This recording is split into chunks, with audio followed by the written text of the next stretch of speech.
us. And here we go. In 5, 4, 3.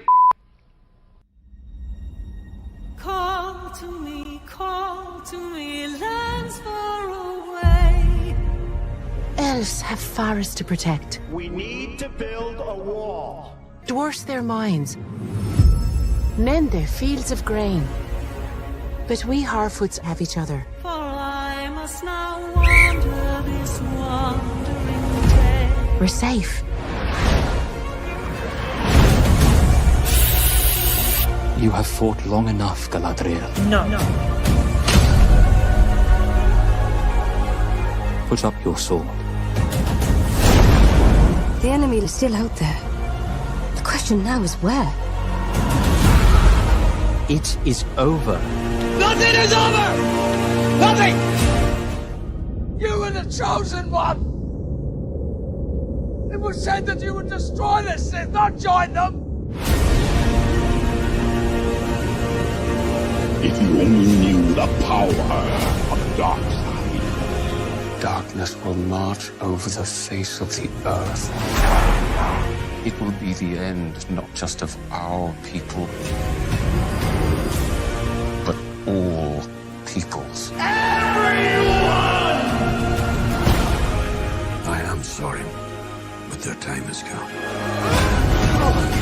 The past is with us all. The past is dead. We either move forward or we die with it. This could be the beginning of a new era.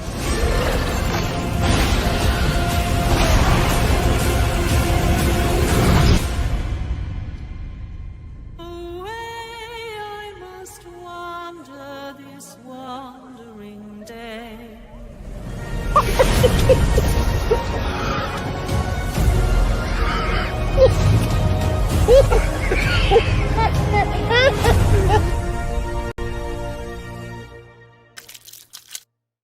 To him finally being lionized in the prime and his prime. Fuck.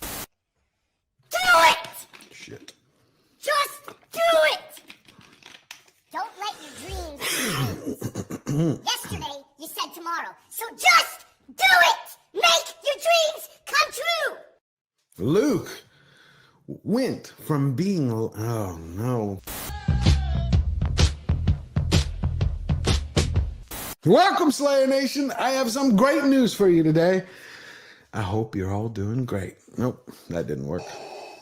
One more. You have failed me for the last time. Welcome, Slayer Nation. I hope... If you're tired of starting over, stop giving up. That is eating away at what you love in order for it to shine. And one man's vision is... Sometimes you don't have to make things better for them to be great again. You merely have to Okay.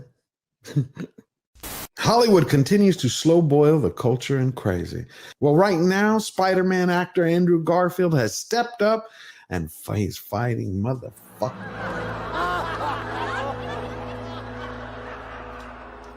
I can't do it. Okay. We'll do it live. Okay. We'll do it live. Fuck it. And unbearded dwarves, but Prime didn't stop there. They stapled in intersectionality, individuality, biddiga-dig-bee, biddiga-dig-boo.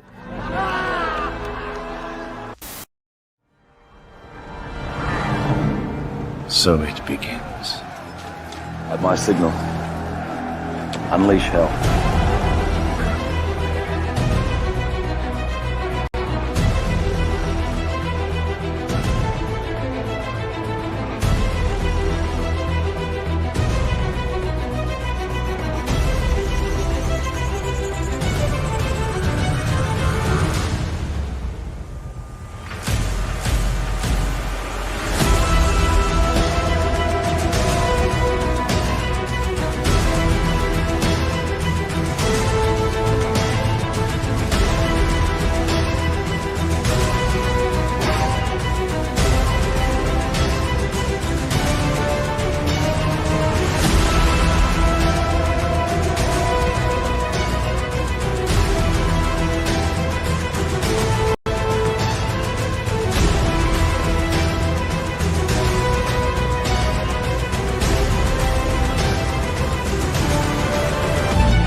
gentlemen, George the Giant Slayer.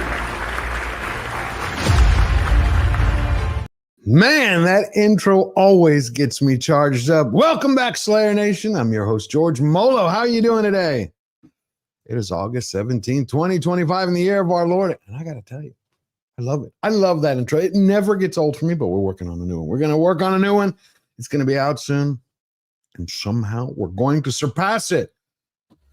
But I got to tell you, this week, it was time to pull out the parka and put your snow boots on because hell officially froze over. Hollywood released a sequel to Nobody 2, and it stuck the landing. Of course, then you had Hillary Clinton and disgraced Obama CIA director Brenner, who said they would nominate Trump for a Nobel Peace Prize if he actually made peace between Russia and Ukraine. Then you had Bud Light wants to save their butt with Sydney Sweeney's boobs, and it'll probably cost them around $10 million. Then you also had Denzel Washington, who just said it straight based. I mean, that guy is a legend for a reason. We're going to listen to it first up. Plus, we also found out that Jeff Bezos is not the dom in his relationship. Most likely, he takes a ball gag in the mouth.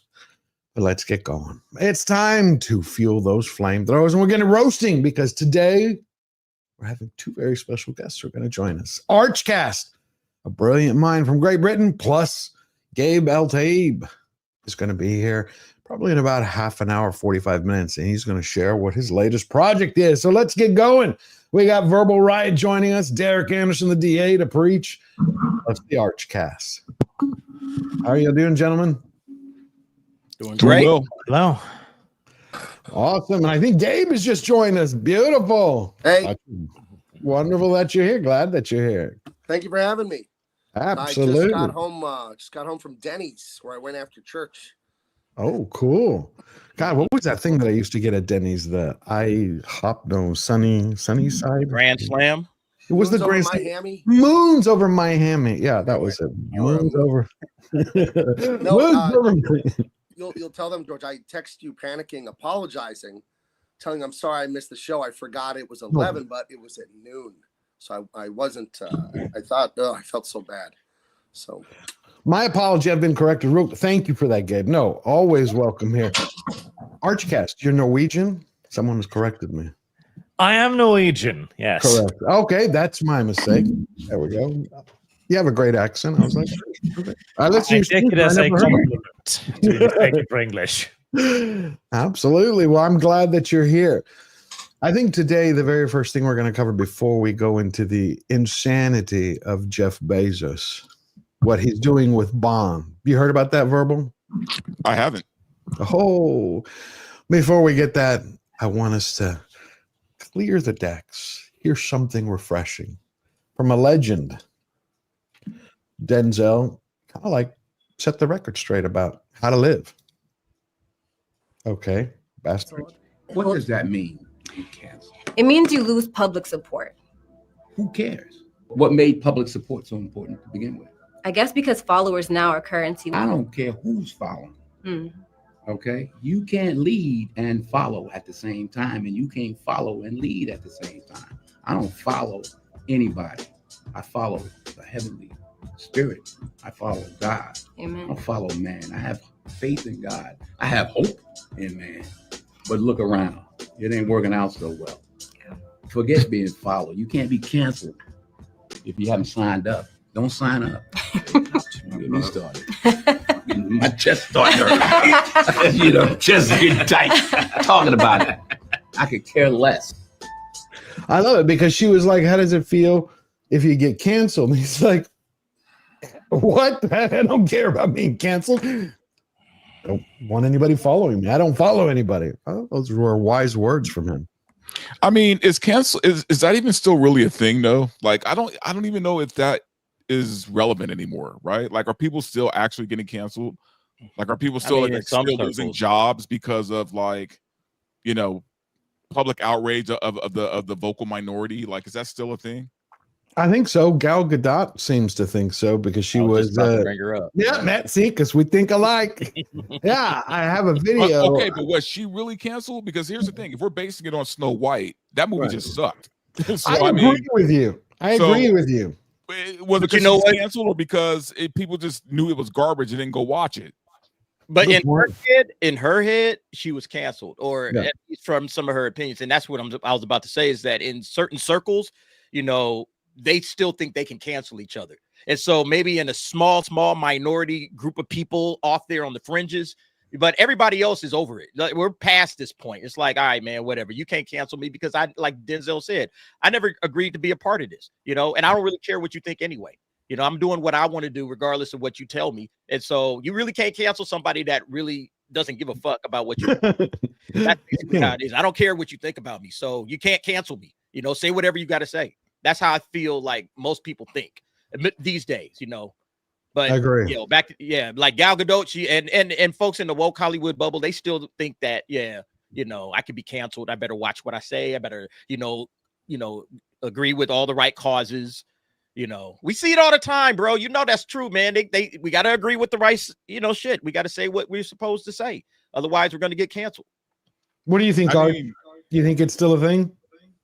Well, it depends largely on your definition of cancellation, because a true cancellation in the old school was not something you fought against. It didn't matter how little you cared about it, because a true cancellation takes away your social media account. It takes away your YouTube account. It takes away your online profile. Right. You can not care about it all you want, but you're not on the internet anymore. And if you try to make a new account, they'll simply find that and remove it too. And we are largely past that now. Until eventually, perhaps the right wing will start to try and recreate something similar, but the left doesn't have the cultural power anymore to affect YouTube, Twitch, Twitter, etc. So we are past it, I do believe. Gabe, you're in the industry. What are your thoughts? It's 100% still cancel culture in Hollywood studios. Ask my friend Matthew Marston. Ask Dean Cain. Well, yeah, Scott sure. Molho. They cannot get jobs. Matthew, Dean, I mean, they acted in great movies, Oscar-winning movies. He was on Reacher like 3-4 years ago, Matthew Marsden. He hasn't had a job. So, yes, he's canceled from his passionate career that he loves to do, and it's total bullshit. It's total bullshit. So, yeah, it's still there. They'll do it anywhere they can, these people. They can't do it on Twitter because of Elon. They can't do it in some places, but anywhere they can, they absolutely still will. What you have to understand about leftists, communists, Marxists, these kind of people, they go all the way. They will not stop. They have to be stopped. The goodness isn't in them to stop. They're evil people in their hearts. Good point. And that's a good point too, where they have the power to do it, because it's all about exclusion, right? It's the denial of opportunity. And when they have the power, they will, because this is a key part of their ideology. And I think that's the key word, right? Where they have the power, because somebody like Denzel can't be canceled, right? There are certain actors that are too big to cancel, right? There are certain celebrities that are too big to cancel, right? You can't cancel Dave Chappelle. You can't cancel a guy like Denzel. You can't cancel a guy like Brad Pitt. These guys will always get roles regardless. Yeah, good point. I wonder wonder on the lower end of that will get it. Yeah. One of the leading men of the 80s and 90s, multiple Oscar winner and director, writer, actor, Mel Gibson, they canceled him. Now he's doing Passion of the Christ, Resurrection, those things. But he's not in all that stuff he was in. You know what I mean? They semi-canceled him.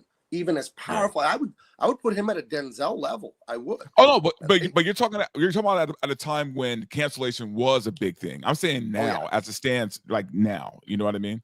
Today, I think there's like a difference between canceling like a little bakery or something like that, like out there in like real life. You know, like to me, that's where cancel culture has lost a lot of its steam. You can still cancel people, like I said earlier. If you're in the woke Hollywood bubble, you can absolutely cancel people within that, because those people hold the cards within Hollywood. Dante, somebody else put it in the comments. You always say you still got to kiss the ring.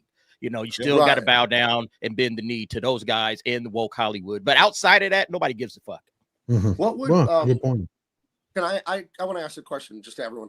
So I would say the last 50 years, the greatest actor in Hollywood is Denzel, in my opinion. But what if he came out and said, I support ICE. If you're illegal, you got to get the hell out of here. Trump is our man. What if he made a aggressive effort to support Trump? Do you think he'd still get stuff? Because I don't. I think they'd cancel him. I think there'd be a lot of pushback. I think there'd be a hell of a he'll get pushback, but at the end of the day, because here's what happened. he'll get pushed back, and then give it like a few months or maybe even a year, whatever. People, we have short memories. He'll get cast in something else because, look, I think studios now, and yes, we are talking about woke culture in Hollywood, right? But I think studios right now are kind of at this precipice where they want to start making money again.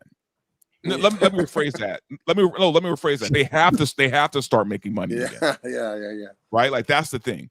And yeah, they can indulge the woke here and there, but overall, they need to start making money again.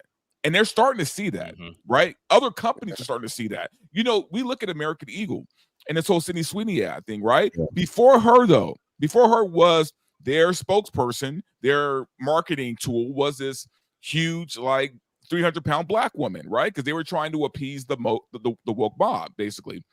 They realized they were losing money. So what did they do? They get the hottest actress in Hollywood to market their stuff now, right? I think a lot of companies are starting to follow suit. Hell, we might even start seeing Victoria's Secret use hot chicks again. Right? We will. Oh, no. Let me just tell you on that point. Playboy. On that point, Playboy officially announced yesterday that they're moving to Miami because they said we're going back to nudity, fitness. They go all that stuff that we did in the past. Mistake. Yeah, next week they're look, you're looking at companies with I'm talking like at least a 50-year proven marketing brand, right? They had a brand, right? Bud Light had a brand. Right? You get what I'm saying? They know their customer base inside and out.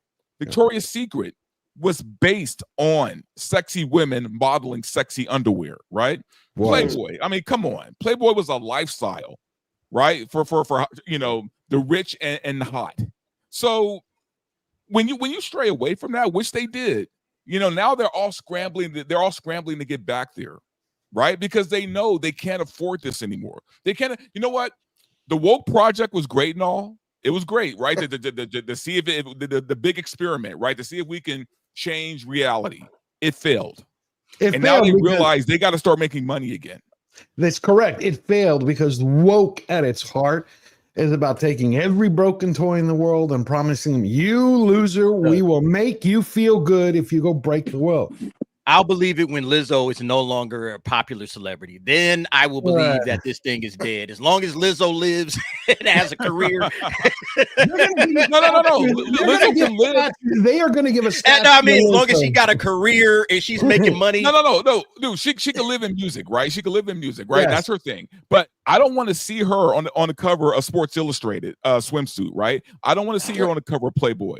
I don't want to see her in a Victoria's Secret ad, right? They're going to give her a 2x2. No, go ahead, Dante. They're going to give her another statue. You know that 12-foot statue of the black woman in Times Square that's advertising. See, and here's the thing. If you notice, they are steering away from this stuff now, and they're trying to get back into sexy again. A lot of these companies. Hold on, let's bring in Nerdy home. She just got here. Steph, how are you doing? How you doing? Hi. So sorry I'm late. No problem. You came in perfectly. We're talking about can you be canceled today? Because it played a clip earlier of Denzel saying, he doesn't follow anybody. He don't care who follows him. He can't be canceled because he didn't sign up. And so that's how we got rolling, and then into Sydney Sweeney and. Oh yeah. Well, they're still trying. Make no mistake, they're still trying. Sure. I know you guys don't follow like the makeup community, but they are trying to cancel a comedian called Matt Rife. Because of things that he said, in the past, and he was recently featured in a Elf Cosmetics commercial. They were trying to do a comedy skit, and he's a comedian, so that's his thing. And the makeup community just completely spiraled out, tried to cancel Elf, tried to cancel Matt Rife again because he's been canceled before. But Elf they put out a statement apologizing, because like the majority of that community is women and gay men. So women pretty much started the whole movement of cancel culture and misogyny and how dare you, all that stuff. So unfortunately, I think that community is going to take a while for them to stop catering or bending the knee type of thing. But yeah, they put out a statement apologizing. They didn't take the commercial down or anything like that. But they did apologize to the customers, and people are like, it doesn't matter. You did it. And so we're going to boycott you. It's not going to work because Elf's such a huge brand. But well, I think I agree. I think America's healing itself. And Fletcher, bring up that Daily Mail piece that came out 24 hours ago. Real quick, because it was about Sydney Sweeney. Bud Light again wants to save its butt, and there are talks that it is looking. Here we go. There are talks that they're looking to. Can you scroll it down? There you go. There are talks. See, it's always those damn ads. There we go. Sydney Sweeney could rake in $10 million. Shinks a deal to be face of Bud Light after trans fiasco. There are talks that supposedly Bud Light is looking to get her in and repeat what she did for American Eagle. they need it. Bud Light needs it because they haven't recovered from Dylan Mulvaney. No, they lost a lot of money. Yeah. Yeah, absolutely. I think it would help. What do you think? They should do it. Put her in a bikini and have her drinking Bud Lights down at the lake, and you'll sell beers. Yeah. I think that's a good thing. I think there is one person, though, that we need to get ready to cancel. Unfortunately, he's one of the richest men on the planet. Oh, I thought you meant Gavin Newsom. Oh, Gavin Newsom needs to be canceled too, but he's doing that to himself, so we don't have to worry. Well, I'm going to read you a piece of the article, and then we'll jump into the main story. Grab a bucket and brace yourself if you're literally disgusted by such activities by Jeff Bezos as turning the woman he loves into an astronaut by firing her off into space and shelling out tens of millions of dollars on the wedding of the century. And we go down here. What is his next move? He is obsessed, a Hollywood insider says, according to journalist and gossip columnist Rob Shooter. This is not a fantasy casting. Jeff wants her on screen. An unnamed studio exec added, she's not an actress, but she's Jeff's muse, and when you spend $8 billion, you get what you want. If this is true, and I for one hope it is, this is incredible. Some truly next-level supervillain stuff that I might be in the minority on, but I want to see it happen. Let's add Lauren Sanchez's name to the list of Bond girls. So Jeff Bezos is going around. There's 10 articles about it now. He is demanding that she is the Bond girl in the next Bond movie. You know what's sad is back then, man, I remember when she was the hottest thing on news Lauren TV. Man. Sanchez She was was amazing. Bro. Like here's the thing, man. Look, we all age, right? We all get old. That we shouldn't judge her for that. My thing is she got bad surgery too. Number one, she's not an actress. Okay, right. So let's just stop that. Not that you have to be a great actress to be a Bond girl, but you get what I'm saying. Right. Secondly, though, no one wants to look at that for 2 hours, man. I'm sorry, they don't. And it pains me to say that because she used to be so hot, but used to be, man, used to be. You know, we can't do this shit no more. Yeah, there you go. Davina always nails it. Lauren Sanchez used to look human 20 years ago. Yes, again, it's the surgeries, the crazy that they go with this plastic surgery. If she would have just stuck the way that she used to look, she would have aged just like everybody else, but she would still have that glow, that sexuality. Now she looks like a pinup for Halloween with boobs. Anyway, I couldn't believe it when I read it. I thought someone was trolling, but it's in multiple pieces that he wants her. He owns it. He's like, you're going to put her in it. I hope he's trolling them. I don't think that's going to happen, to be honest with you. Really? I hope not. I think that like he's probably in a position to where we can see her on the big screen or even the small screen just because he wants he's it. the type of person to get what he wants. Well, look, he can afford to lose money, I guess. So if he wants to lose money, sure. Yeah. You know? Yeah, he does not need to make money on the movie. Amazon makes him plenty. So yeah, it could be like a gift to her. Here you go. and if we're being honest, James Bond's already dead. Like, really? Like, I'm sorry. James Bond ended for me a long time ago, man. It ended for me with Casino Royale. That was the last Bond movie in my mind. I think they're all garbage. Daniel Craig. Look, there's no bringing Bond back. You know why? Because we'll never get the real Bond back, right? Unless we'll never get the cigarette smoking, the drinking, the womanizing. We won't get that guy back ever again. So what's the point? But he just spent $1 billion to buy it, and they got broccoli out. Our Bond name would be plastic. Thank you, Grandma Russell.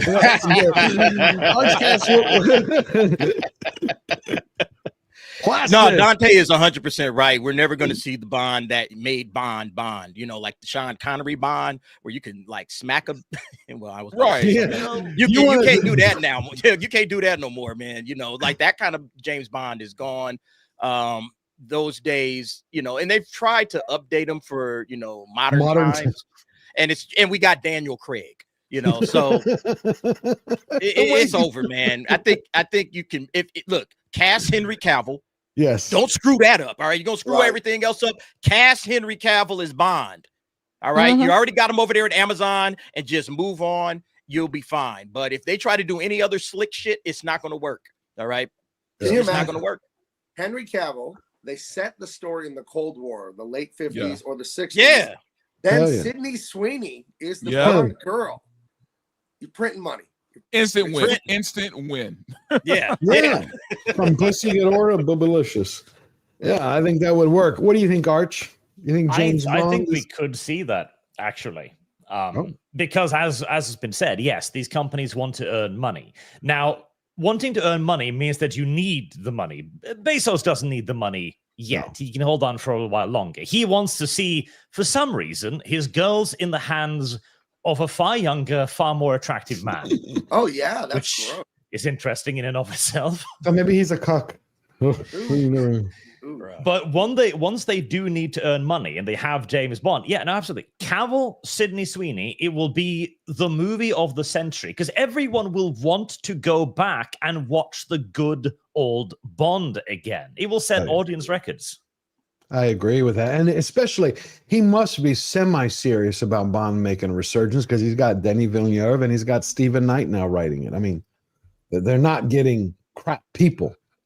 I just hope it's in the Cold War. I really wanted to go back to the 60s. You know? I would think so.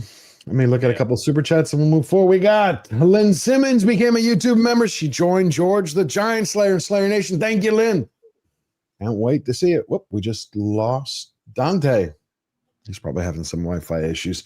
We also got Flying Blind on a Rocket Cycle. How you doing, my friend? For $5. It's a great super sticker. Thank you.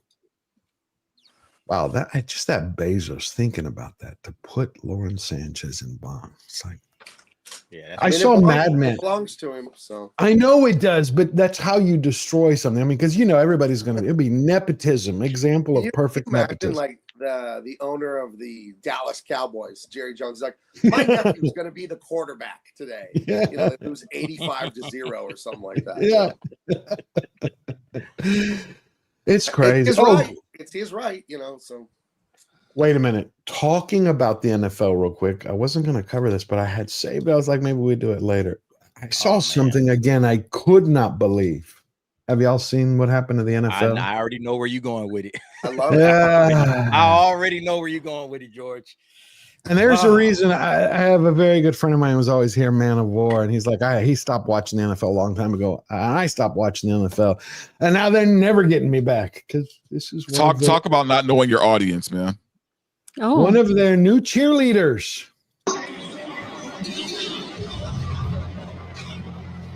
That is insane. What were you saying, Dante? That's insane. Dude, do these people know their audience? Do they know who watch football? Is he wearing a skirt? Can you keep playing? Yep. Oh, he is wearing a skirt. No. Oh, he's not. Okay. Short.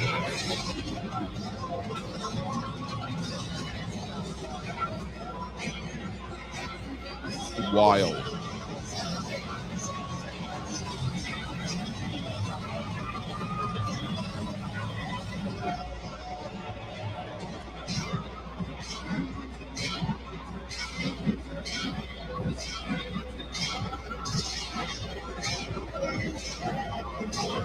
My question is, who thought this was the way to go?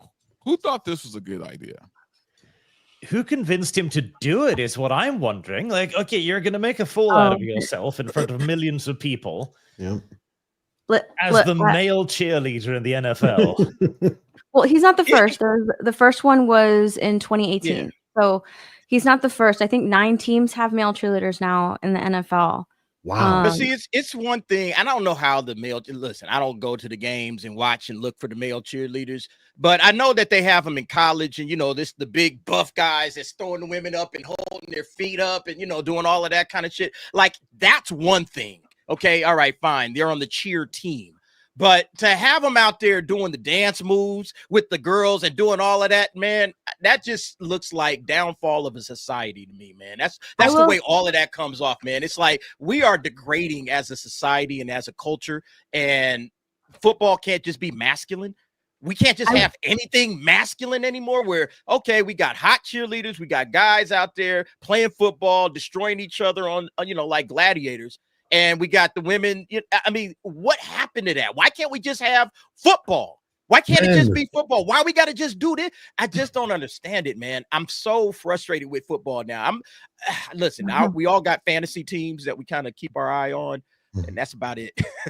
I will say this. I'm not defending it or anything like that. However, I cheered in middle school, high school, all through college on several different teams and on co-ed squads as well. There, not all of the cheerleaders or yell leaders or the guy cheerleaders aren't big buff guys throwing the girls up. There are a lot of guys like this one, and their main job was to tumble, assist, and dance. And when you go to competitions, those are the guys that actually get like the loudest applauses, so they've been there. And I think I like fought with so many people online because I was just like, they've been there. There's been feminine cheerleaders like for the longest time, as long as I can remember. And so that's in the cheer world though, right, Steph? That's in the cheer world. That's not in the very much in the cheer world. Yes. But I mean, we were at competitions. We were at, we cheered football games. We were at everywhere, and so were they. So I think that because it's not such a huge thing, it's very new to the NFL, only introduced in 2018. It's getting a lot of eyes. There aren't as many men, on there, and it's been mainly women for a very long time. But like in my mind, when I saw that, I was like, oh, it's not a big deal. He's just another guy cheerleader. When I saw that, I was just like, oh, he's just another guy cheerleader. But I understand where people are coming from when they say like, no, not in the NFL, because the NFL cheerleaders are not really cheerleaders. They're more like dance team. Okay. And with dance teams, it's very rare that you see a dude on a dance team. Okay. So you're saying they're not like drill teams that we had in high school or in college. They're not drill teams. They're just more dancers. Yeah. Okay. Yeah. Because it just looks odd. I mean, football again. What DA was saying. It's the guy. They're trying to like take away on the calendars and shit too. I'm sure he will. No, there's two of them. There's two of them, by the way. There's two of them. I'm not showing the other one. Don't give them no ideas, Dante. Yeah. I will say this though. The Dallas Cowboy cheerleaders will never have a male cheerleader on their squad because they're all about tradition. Nor should they. Yeah, they will never have one. They're all about tradition. There will never be a male cheerleader. So like, if you want to watch cheerleaders, that's the team to watch because they will never, ever, ever have a male cheerleader. I think people talk about how batty California is and how crazy we are over here. You've infected us. People forget how fucked up Minnesota is, dude. Minnesota is shit liberal. Like it is. Well, that's Tim Walz, right? That's Tim just Walz as bad as California. Crazy ass. Right. Yeah, Tim. Yeah.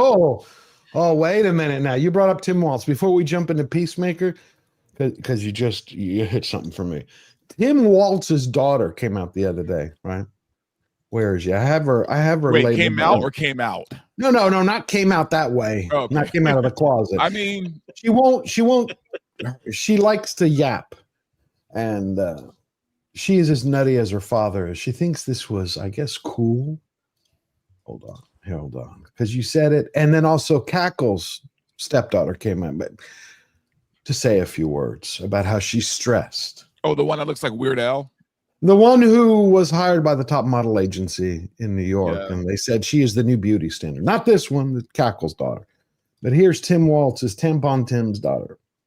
Okay, so on the topic of book talk, as well as Trump, baby, wussy, scaredy cat behavior, and is that some 20-year-old thing that I've never heard of? Bitch, baby, wussy, crybaby thing. I've never heard of this phrase. I'm just curious. Anybody? No? I haven't, but I'm old. I'm old, so. Bitch, baby, wussy, scaredy cat behavior in DC. It got me thinking of a book I read in college. I think it was when I was at the University of Minnesota.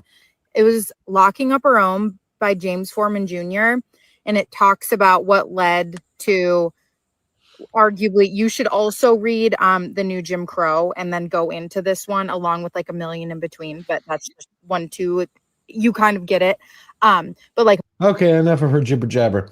So now here's Cackle's stepdaughter, and how stressed she is.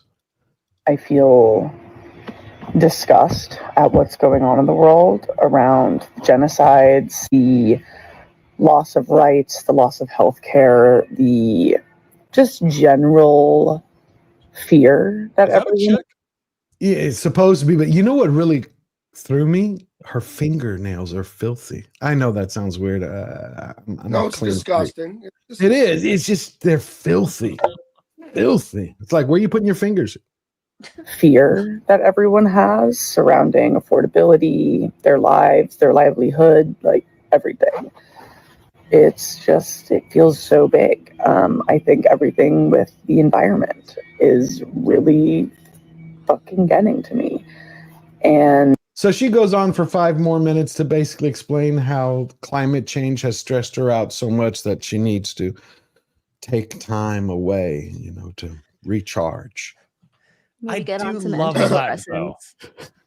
Because we are now literally at the point where we have individuals from well-to-do families looking up at the sky and going, "Oy vey, it's cloudy. It upsets me. I'm gonna have to take a few days off." I know. They're just that bored. I guess so. What's worse about Tampon Tim's daughter? Oh, what were you going to say, Gabe? I think the pathological narcissism that some of these people display, where it's all about them and their pain and their anxiety, and they're going to step away, and like they think we're all waiting with bated breath for them to come back. It's like, lady, I don't even know your name. I don't even know what you do contribute.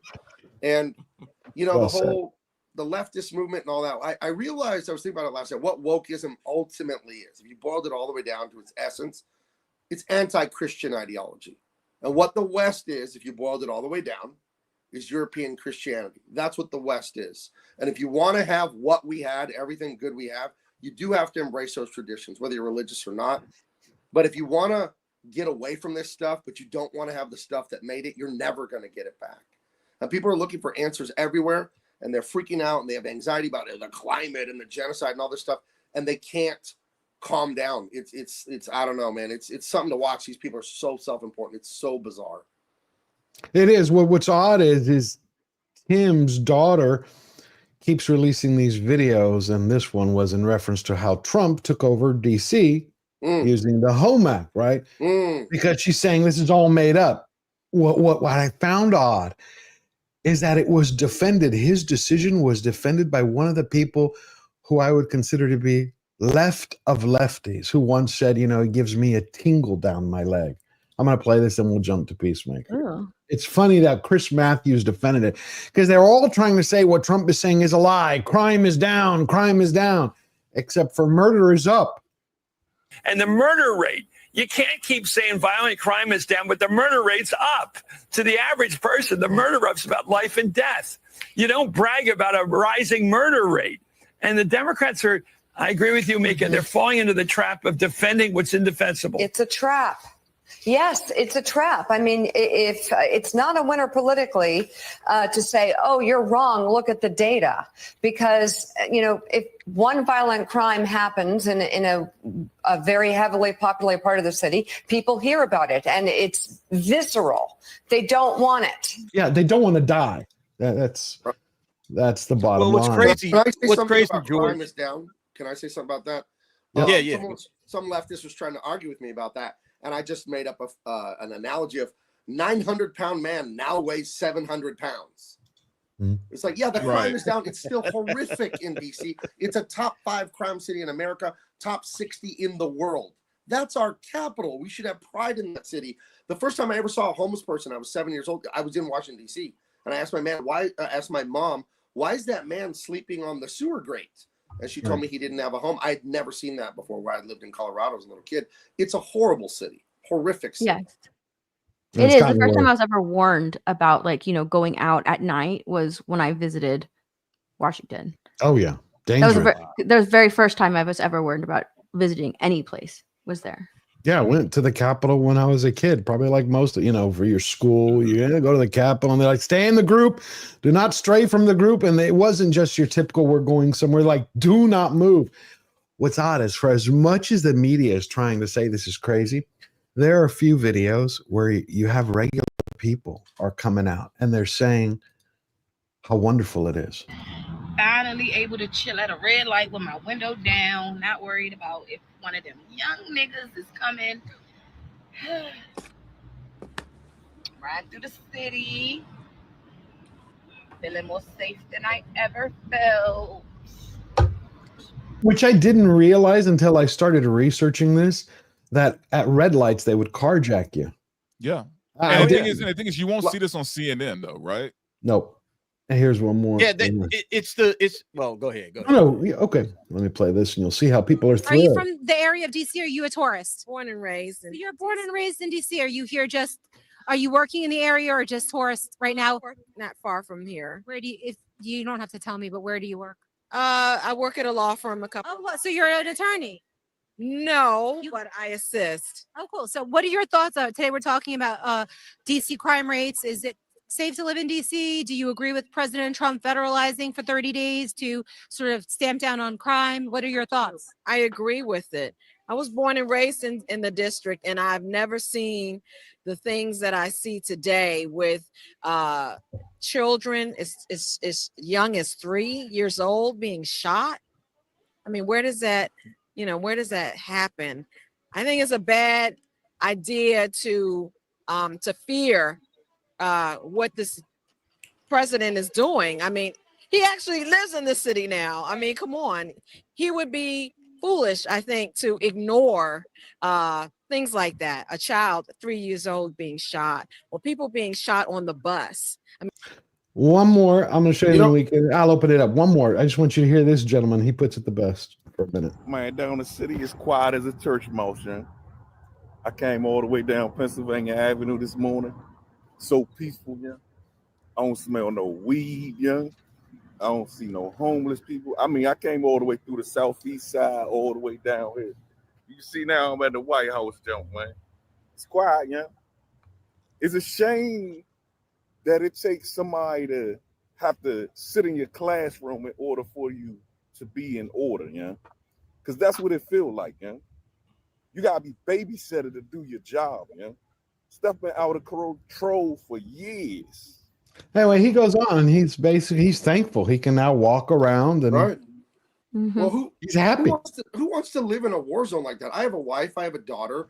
Daughter's an adult, and my daughter's a stand-up comic, and she goes to downtown San Diego. And our city's relatively safe for a big city, but I worry about it. We're all gun owners and stuff like that. And I train I want people to be able to defend themselves. I'll leave it at that. And you don't want to think about, I can't be with my wife all the time, my daughter all the time.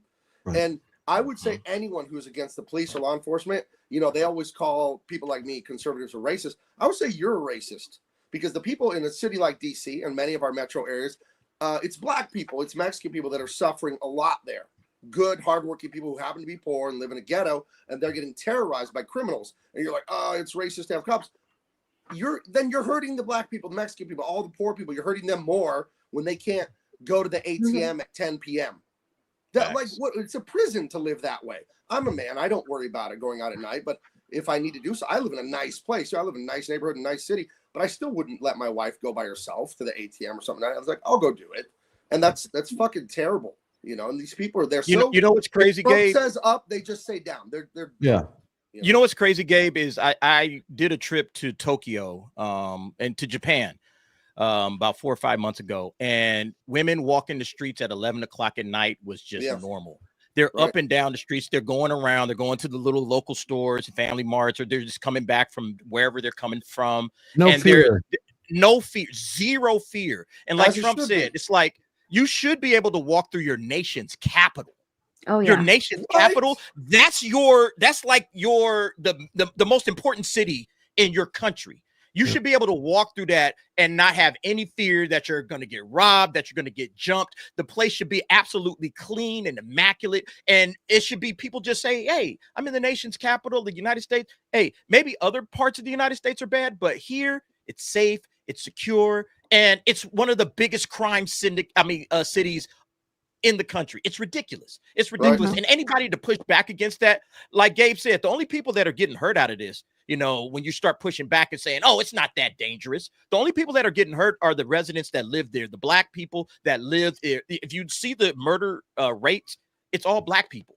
The people that are being murdered, It's all black people. But these white liberals are like, oh, this is racism. It's like, bro, the people that are dying, they're happy that this is happening because their community is safe. That's how it should be. Absolutely. But it's the same way we see when you have leftist ideology. We just talked about it, whether it was about beauty.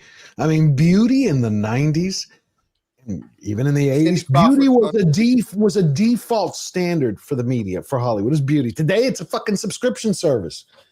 I mean, we're slowly coming back to it, but crime is the same way. We used to focus on crime. There's even a video of Biden talking about the fact that he was told when he was a senator, do not stop at the red lights ever in DC. Just like stop midway, go slow before you hit the red light so it can turn green. But see, that's the dirty little secret in all this, man, is, and I wish more people kind of wake up to this, man. Like, it's projection. It's all projection. No one is more racist than white liberals. Oh yeah. Absolutely. I mean, like literally, they're just not, because their racism goes past, hey, I don't like you because of your color. Their racism is about low expectations on an insulting level. Pandering. Right. But just beyond pandering, they really believe they're better. Right? They believe they're better by saying, I know better than you, who are black. But it's whatever also a plantation mentality. They want to keep people on a plantation. But they do it under the guise of helping. Being, yes, I know, which is Nice. And that's what pisses me off. I always say they treat you like pets. They treat you like they got to take care of you like you're a fucking pet. It's like, that's bullshit, man. I knew a guy who called all this the woke activism of all the identity politics. You're a purse puppy. They put you in there to show you off. Look, everyone, I'm helping a little Mexican. Look at me. You know, do you really? I would ask a liberal. Do you think the black people in Washington D.C. getting murdered, Chicago getting slaughtered? Do you think they want to live that way? No. That their 15-year-old son goes out and never comes home because he caught a stray bullet, and it's like, oh well, you know. Do you think that they're all gangsters, like living in a rap video? They're just 99% of people are just normal people, no matter what color they are. They just want to live a normal life. They're not involved in crime. They're not doing all this bullshit, and they don't deserve to live that way. It's just a few bad people of any and every race causing all the trouble. So to let a whole community suffer because you didn't want to seem racist by putting cops in there, it's racist not to put cops in there. It's ridiculous. Absolutely. Agreed. Absolutely. Okay, before we move on to the next subject, we're going to take the super chats. I also just add throw in, please. As a foreigner, what I find fascinating about this is that DC was essentially created as a bureaucratic city to support the government. Yes. You would think that would be the single most boring place in the entire country. A city created for the purpose of housing bureaucrats. Like, the highest level of crime should be jaywalking, surely. Paper cuts. Yeah, I get you. Good point. It should be. That's a valid point. Absolutely. How is crime in your country, Arch? Well, we're neighboring Sweden, so we've begun importing some of their problems. Crime in Norway was virtually non-existent for a while. We had a period of several years where the only sexual assaults in Oslo were committed by foreign immigrants. Okay. So we were at 0%. Now, however, in Sweden, gangs have understood that we have something called a criminal low age, where you cannot be criminally persecuted or prosecuted, and it's 16. And that worked perfectly fine in our society until foreign gangs moved in and realized, holy shit, you mean we can kill people and have no legal consequences so long as we get a kid to do it? Well, shit. Unbelievable. That's crazy. Wow. Unbelievable. Well, now Tom from Midnight's Edge is joining us. Hello, Tom. Hey, kids. Great to see you here. Okay, Fletcher, bring up the super chats. TGV Monster gifted one George the Giant Slayer membership. Thank you, TGV. And please, whoever got it, please thank TGV. Always great to see you, my friend. Eva Williamson gifted 10 George the Giant Slayer membership. Love it. 110, each one counts. That's a beautiful thing to see. Corey Wilson for $2. NFL said SJW messages are staying in end zones too. I like that. Blitzen, great to see you, Blitzen, for $20. Watch Daughters of the Sexual Revolution, the untold story of the Dallas Cowboys cheerleaders. That is the beginning of modern NFL cheerleaders. I will do that. That and a movie called Debbie Does Dallas. Oh my goodness. Which needs a remastering very bad.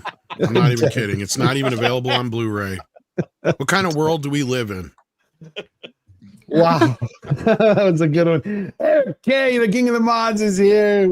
So glad to have you here, brother. For $10, those are not male cheerleaders like in high school and college. These are males acting like female cheerleaders. Panthers have a transformer. Man of War neighbor. Man of War neighbor. The beast follows that squad now. Okay. That's true. The Panthers do have a trans cheerleader. See, I have more problems with that than I do like a male cheerleader. And the thing is that trans cheerleader took the spot of an actual female, Which is right. Screwed up. Yeah. Man of War. Well, of course it is a problem because you removed a woman for a dude. And you know, it's like that's horrible. Man of War 665 Well, that's neighborhood. DEI for you. You got to get more diversity in the I would cheerleaders, say you know. every NFL team that wants to have male cheerleaders, fine, but there's a new rule. For every male cheerleader, you have to have a female starter on your football team on the offense and the defense. I like that. I agree. We got some There you go. 120-pound girl, some 120-pound girl playing left tackle. That'll fix that. Hey, for the sake of diversity, yes. That'll fix that. Right, but what's going to happen is we're going to have a repeat of what happened in the Olympics. Remember that boxer who beat the yeah, but that hell was out a of guy. But that was a guy. Yes, that was a dude. He beat the hell out of a woman. Yeah, That was horrible. Several women. He beat the shit out of several women, man. It was disgusting. I think they've now banned him. Can you imagine? And the left cheered him on. Yeah, but of course they also cheered on Hippity Hoppity from Australia, the kangaroo hop girl who you can't even show clips of her on YouTube. Oh, because Ray of- Gun? Yeah, Ray Gun. All right. What the hell was that? Yeah, at least that was an actual Imagine woman, though. Yeah, right. Yeah. Prime, year 2000, 2001, prime Ray Lewis coming through the A gap on some 120-pound woman holding the ball. She'd die. She would actually die. Of course. Man of War 665 Neighbor of the Beast for $6.65. Eric K. lashing out because ladies' night was canceled at the Blue Oyster. Right after you bought that new dress is no way to go through life, my lad. That's a beautiful zinger. Razorburn, my favorite rivet head for $2. R.I.P. Terrence Stamp. The original General Zod. And how did you know? I was about to talk about it. Thank you, Razorburn. The only General Zod. Absolutely. And here he is. He died today. Poor guy. Yeah. Terrence Stamp, brooding legend of British cinema, dies at 87. And I have already teed up some clips so we can remember the gentleman. Here we go. Where are you? First, we're going to see him at his best. You know a movie that he's in that most people haven't probably seen? Bowfinger. You haven't seen Bowfinger? That was a great movie. See it. Yep. Probably Eddie Murphy's one of his best, I think. Yeah, he should have got an Oscar for that one. Yeah. It's been a while since I've seen that. A long time. Because that's the one time he plays two characters without having to rely on makeup. Here we have Terrence. Probably one of his funniest movies, too. It is, yeah. You are the one they call president? I am. I see you are practiced in worshipping things that fly. Good. Good. You are not the president. No one who leads so many could possibly kneel so quickly. But there is one man here on earth who will never kneel before you. Who is this imbecile? Where is he? I wish I knew.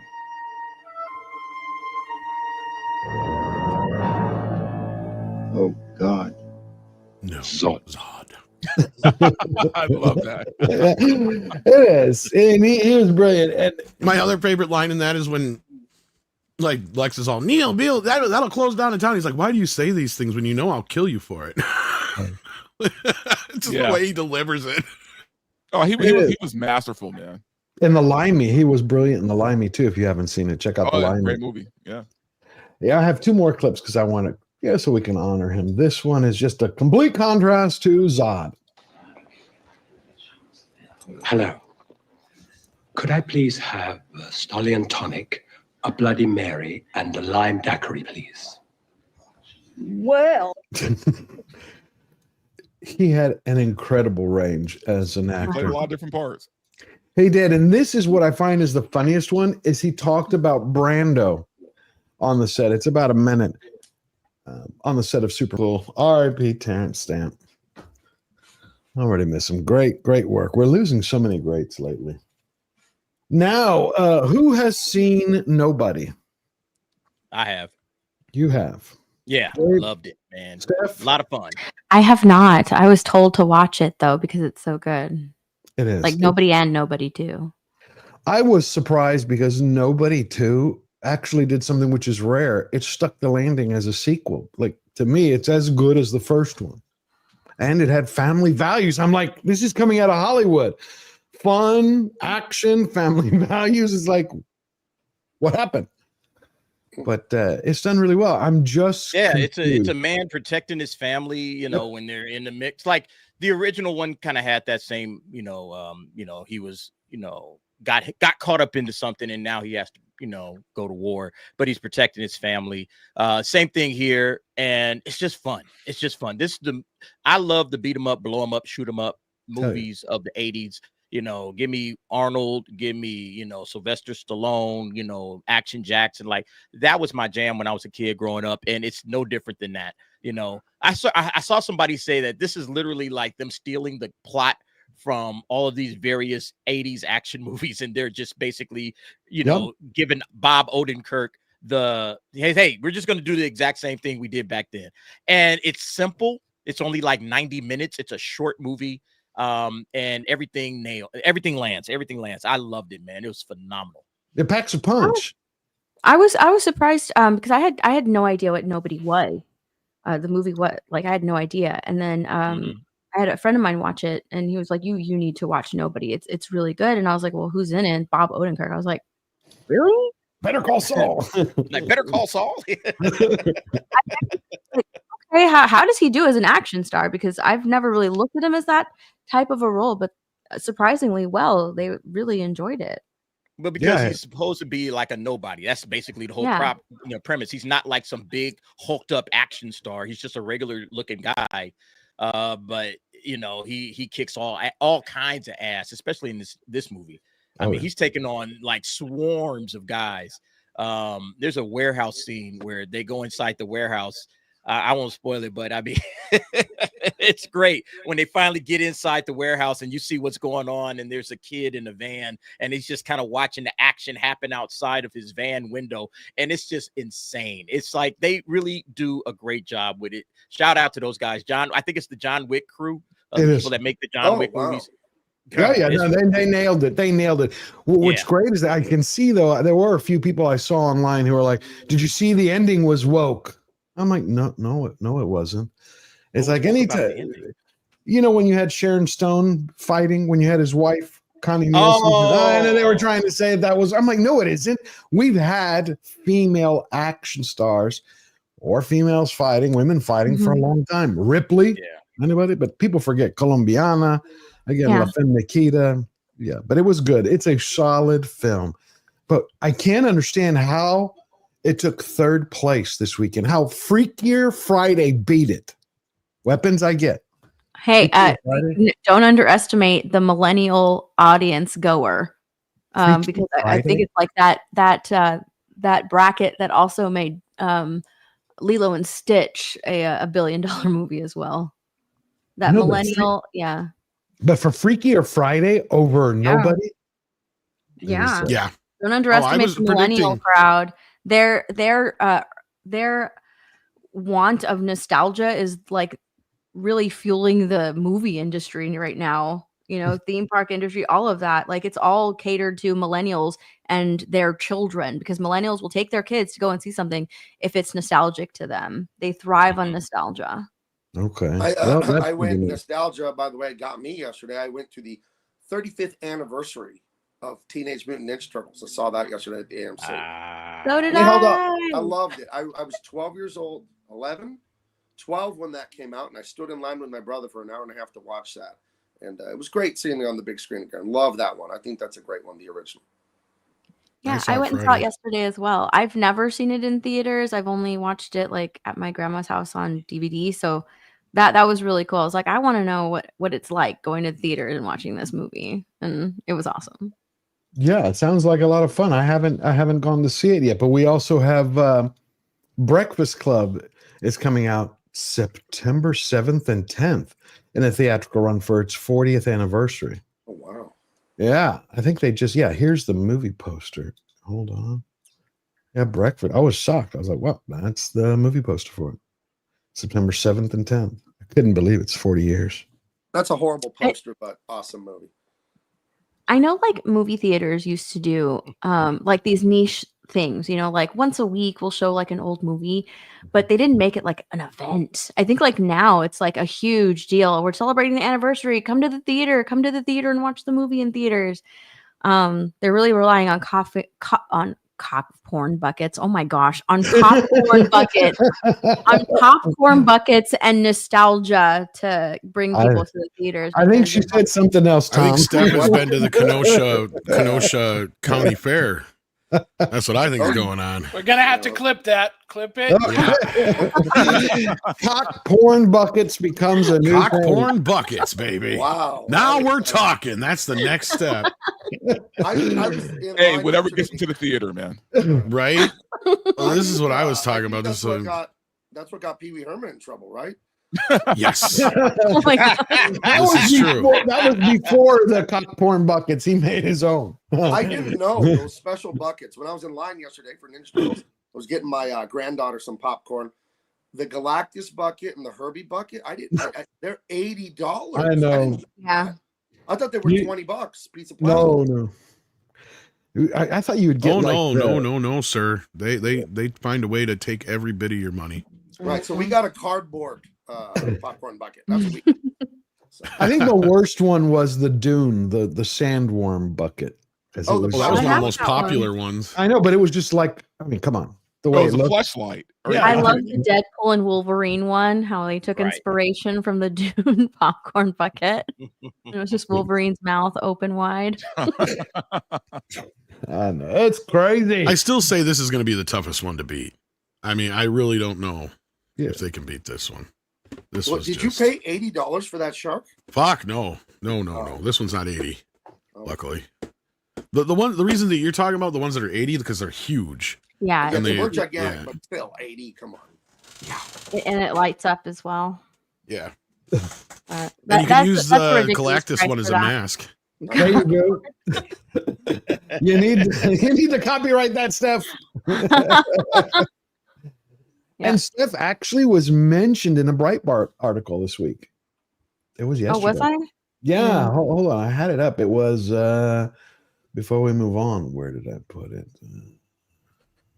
No. Oh, here it is. Yes. Oh, it was with Gal Gadot. They were covering Gal Gadot. Oh. It's one or the other. Give me the stone. Give me this Max Lord. Yeah, because they had her here talking how she was basically saying it was Hollywood pushing all the celebrities to go against Israel that killed Snow White, and then it's like they were using your. Oh yeah. I fucking knew it. Oh. So it's interesting. All right, let's get over here to DCU. So I was right 3 weeks ago when I said Superman would drop on August 15th.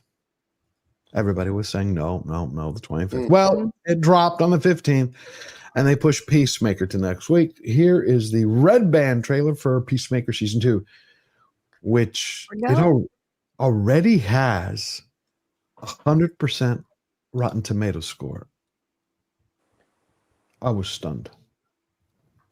Here we go. John, what are they about to watch? You're about to see you got to think of who you're speaking to. We're about to enjoy the motherfucking Peacemaker Season 2 Red Band trailer. That's right. So we can say fuck. We can say it all we want. Yeah, but does it mean anything here?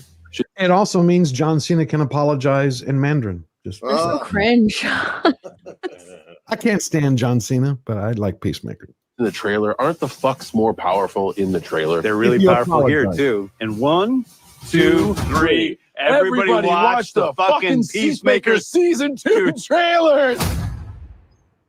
A couple episodes where he shows up in his underwear or something. I noticed that in the first season I too. think Where so. he's, yeah, it's like he's constantly running around in tighty whities for some reason. He did that in the Suicide Squad movie as well.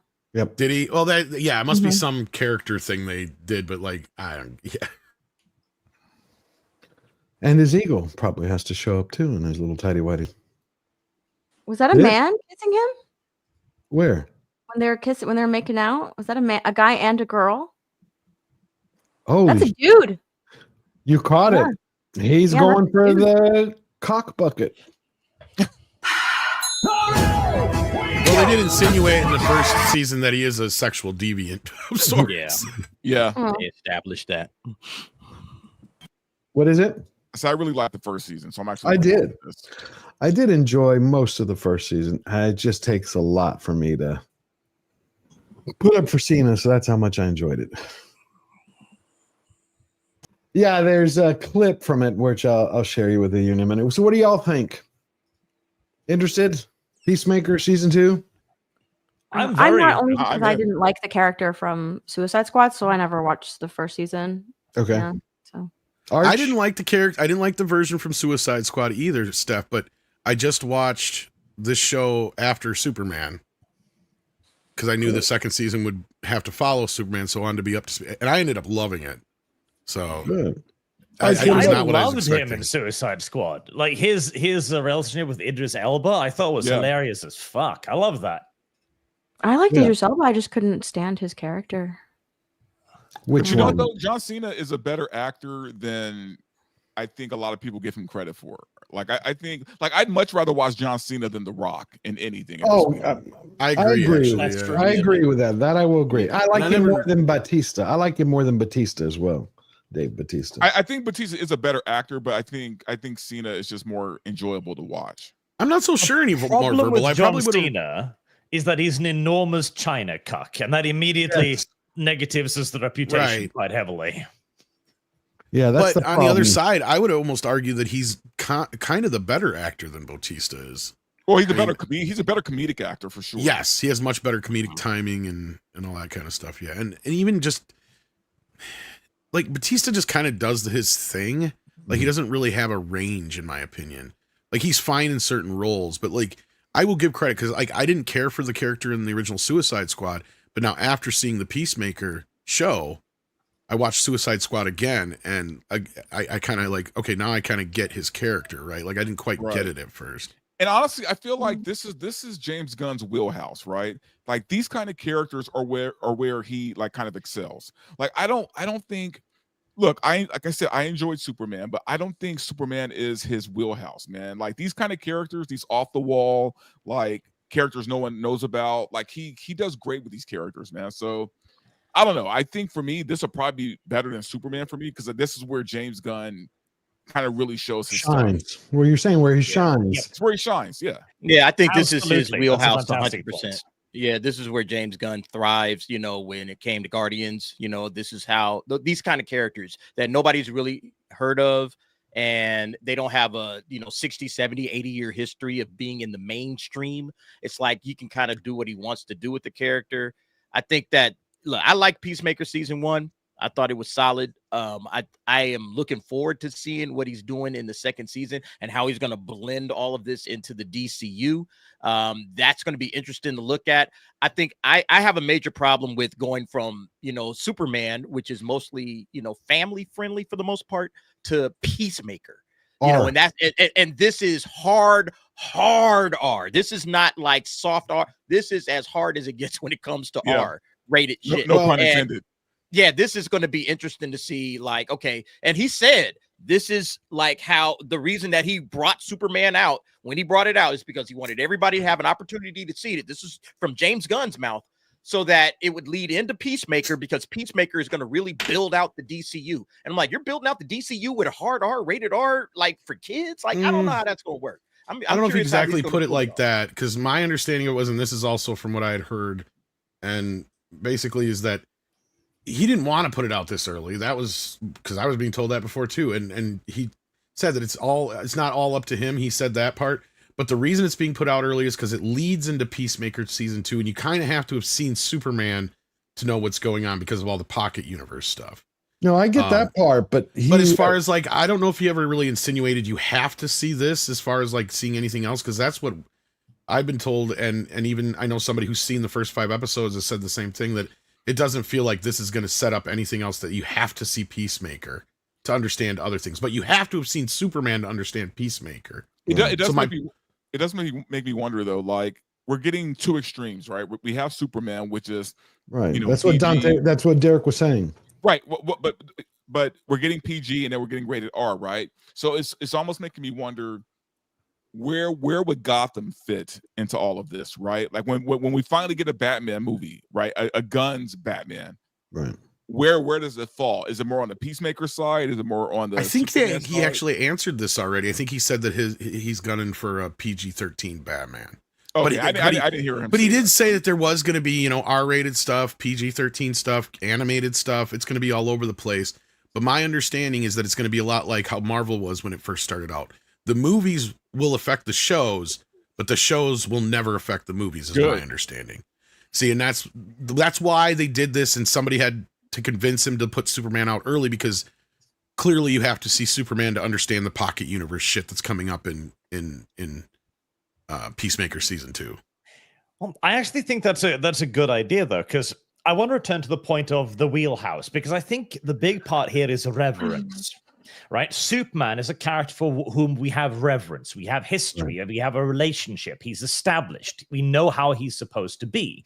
And so when James Gunn does what he does, and usually does silly things, off the wall things, humorous things, it's easy to make it too much. Like, I fucking hated Crypto.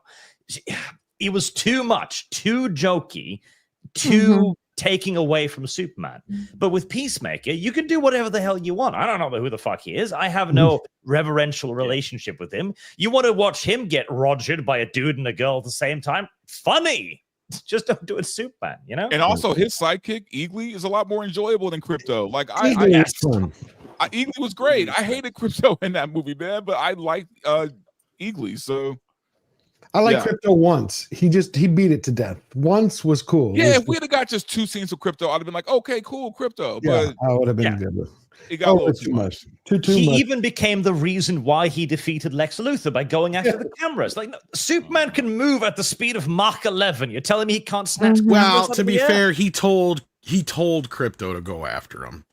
So Okay, so just don't write that in the script. They had also established that Crypto doesn't listen to him because he's a poorly trained man. Actually, he does listen to Superman. Watch the movie. This is my problem: is people are misrepresenting a lot of what's in the movie. I've seen it 4 fucking times now. I know, but people disagree. It's okay. People you can disagree with it, but just don't lie and say that the shit's not. It's not how it is. I know, He figures it out himself. Crypto doesn't do it for him. Nobody's lying. And he tells Crypto, "Get him, Crypto." And he does listen to Crypto every time, because that's where it's different, because he says he's an ill-behaved dog, right? Yes, he does. But did you not notice he does listen to Superman when he says stay? The dog stays. Yeah, at the end. No, he stays in the beginning part too. Well, even in the beginning where he says, take me home, he did take him home. Yeah, he does. He listens to Superman. He's just not very well behaved. Yeah. At the end of beating him up. But all these things, we get mired in the details. The bottom line is not very many people here liked too much Crypto. But I think the kids might have. Like the kids who watched the movie probably liked Crypto, which if you're going to be smart, if you're going to do Superman, you want to go after the kids, right? You want to appease the kids, because they're the ones who want to keep coming back, want to see it. So I get what he was trying to do, right? He was trying to kind of Baby Yoda it a little bit. You know what I mean? I can see that. Baby Yoda is a good comparison, but I don't know if you want to go after the kids, because the current generation doesn't give a shit about these people. Like, we're the target audience more so than the kids. The kids are into Roblox and Predators. Right, but if you can't get the kids, that's repeat business. Yeah, that's true. Like, they are the ideal audience, but I don't know if they appeal anymore. Minecraft made so much money because of the fact that kids were seeing that movie like over and over and over. That was Minecraft. That's a new phenomenon. Superman's old. That's a good point. Well, I would say this as someone that actually makes this stuff for a living, you can't make an old thing for the kids, and you better, because your customers are going to get older, they're going to age out, and they're going to die, and they don't have to. You don't have to wait till they die. They will just get older and quit collecting comics or quit doing some video games or whatever. And I couldn't be more disappointed. You know, DC Comics was my home for 15 years, and I don't understand how we could speak against the degeneracy of like wokeness, but then praise something like Peacemaker, which is just pure X-rated filth. It is part of cultural degeneracy, just like DEI, just like this other shit. And if you're gonna be against that, you need to be against Peacemaker. I'm sorry, it's disgusting material. It's absolutely disgusting, that show. It's well made, well written, very funny. But he is a disgusting character. That's the point. He's not a good guy. Like that's. I'm talking actually from a moral standpoint, because my problem with entertainment always is just moral more than quality. Yeah, but you like that. I mean, you also have to look at a guy like Frank Castle, right? I mean, it's like we always cheer on the Punisher, even though we know he is fucked up, right? And he's doing some horrible shit. Yeah, but he's not doing dildo jokes. You see my point? Well, like, it's not like filth for the sake of filth. Sure. You know? To be fair, I understand what Gabe is saying to a point. Like, because in the past, Marvel was always kind of the brand that was always a little bit more edgy, right? They always did a little bit more edgier things. DC was always kind of the more, and this is why I think there's a big disconnect with people in Superman, and I've been saying this too for a while, is people forgot that Superman used to be the big blue Boy Scout, and it was a lot more cheerier and brighter than this. Like, I kind of remind people, not only did you have Krypto in the old comics, one of his biggest adversaries was a little midget from another dimension who had magic called Mr. Mxyzptlk, for fuck's sake. I mean, it's goofy sci-fi fun. Fantasy. DC always kind of leaned more into the family side of things. That I do understand where Gabe is coming from. But on the other end of this now, over at Marvel, everything's PG-13 no matter what. It's just across the board. Nothing's ever going to be R. Nothing's ever going to be less than that.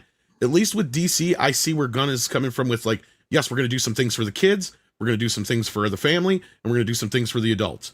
And that I do understand where you're coming from, because that was my biggest issue with Man of Steel as a whole, was that it was not a film that was really accessible for kids, right? I seen, the adults were fine with it, the teenagers were fine with it, but I took, at the time, my girlfriend and we took her 7-year-old son to it, and he started crying and got scared in the first few minutes because of all the shit on Krypton. It was too loud and just too much for him. But he had no problem watching the original Donner Superman, right? Like, that was fine with him. This was not what he was expecting. And I couldn't do anything about that, but yeah. The new Superman movie, is it improved with the super shit joke and the drunk calling him a bitch? I mean, I hated the end. I hated that. That's fucking. Yeah, I have a big that problem with the tone of the without. DCU. No, I got a major problem with the tone of the DCU. I've said it many times that Marvel didn't get started out like this. The MCU, which is really the only successful cinematic universe, did not get started out with R-rated material right out the gate. First thing in the DCU is the Creature Commandos, where we got a sex scene in the bathroom. And then we get Superman, and now we're going to follow that up with Peacemaker, and then we're coming into Lanterns. And Lanterns, Nathan Fillion said, I dropped more F-bombs in my first day on set than I dropped in my entire career. And so it seems like he's doing James Gunn, and he's not really trying to build out a cinematic universe that's going to be, for broad appeal. Which, if he wants to do that, fine. But I don't know how successful this is going to be. Starting out right out the gate, and then you got Supergirl, which has Lobo, and Lobo and the character of Lobo, he's bound to drop an F-bomb or two. Okay. Yeah, even if it's PG-13, you got at least 1 or 2 F-bombs that you could drop in the PG-13 and still keep your rating. I guarantee you he's going to drop them. And then you got Drunk Girls Gone Wild, Supergirl. I don't know if this is the start that James Gunn thinks it's going to be, but I have a lot of doubts. You know what? I don't have as many doubts.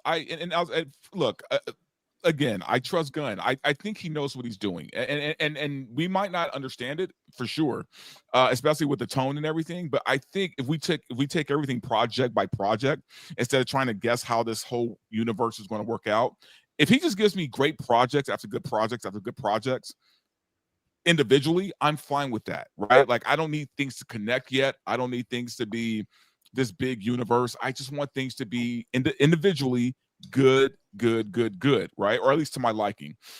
I agree. I think that as someone who grew up, collecting DC, Marvel, Image, all of them, I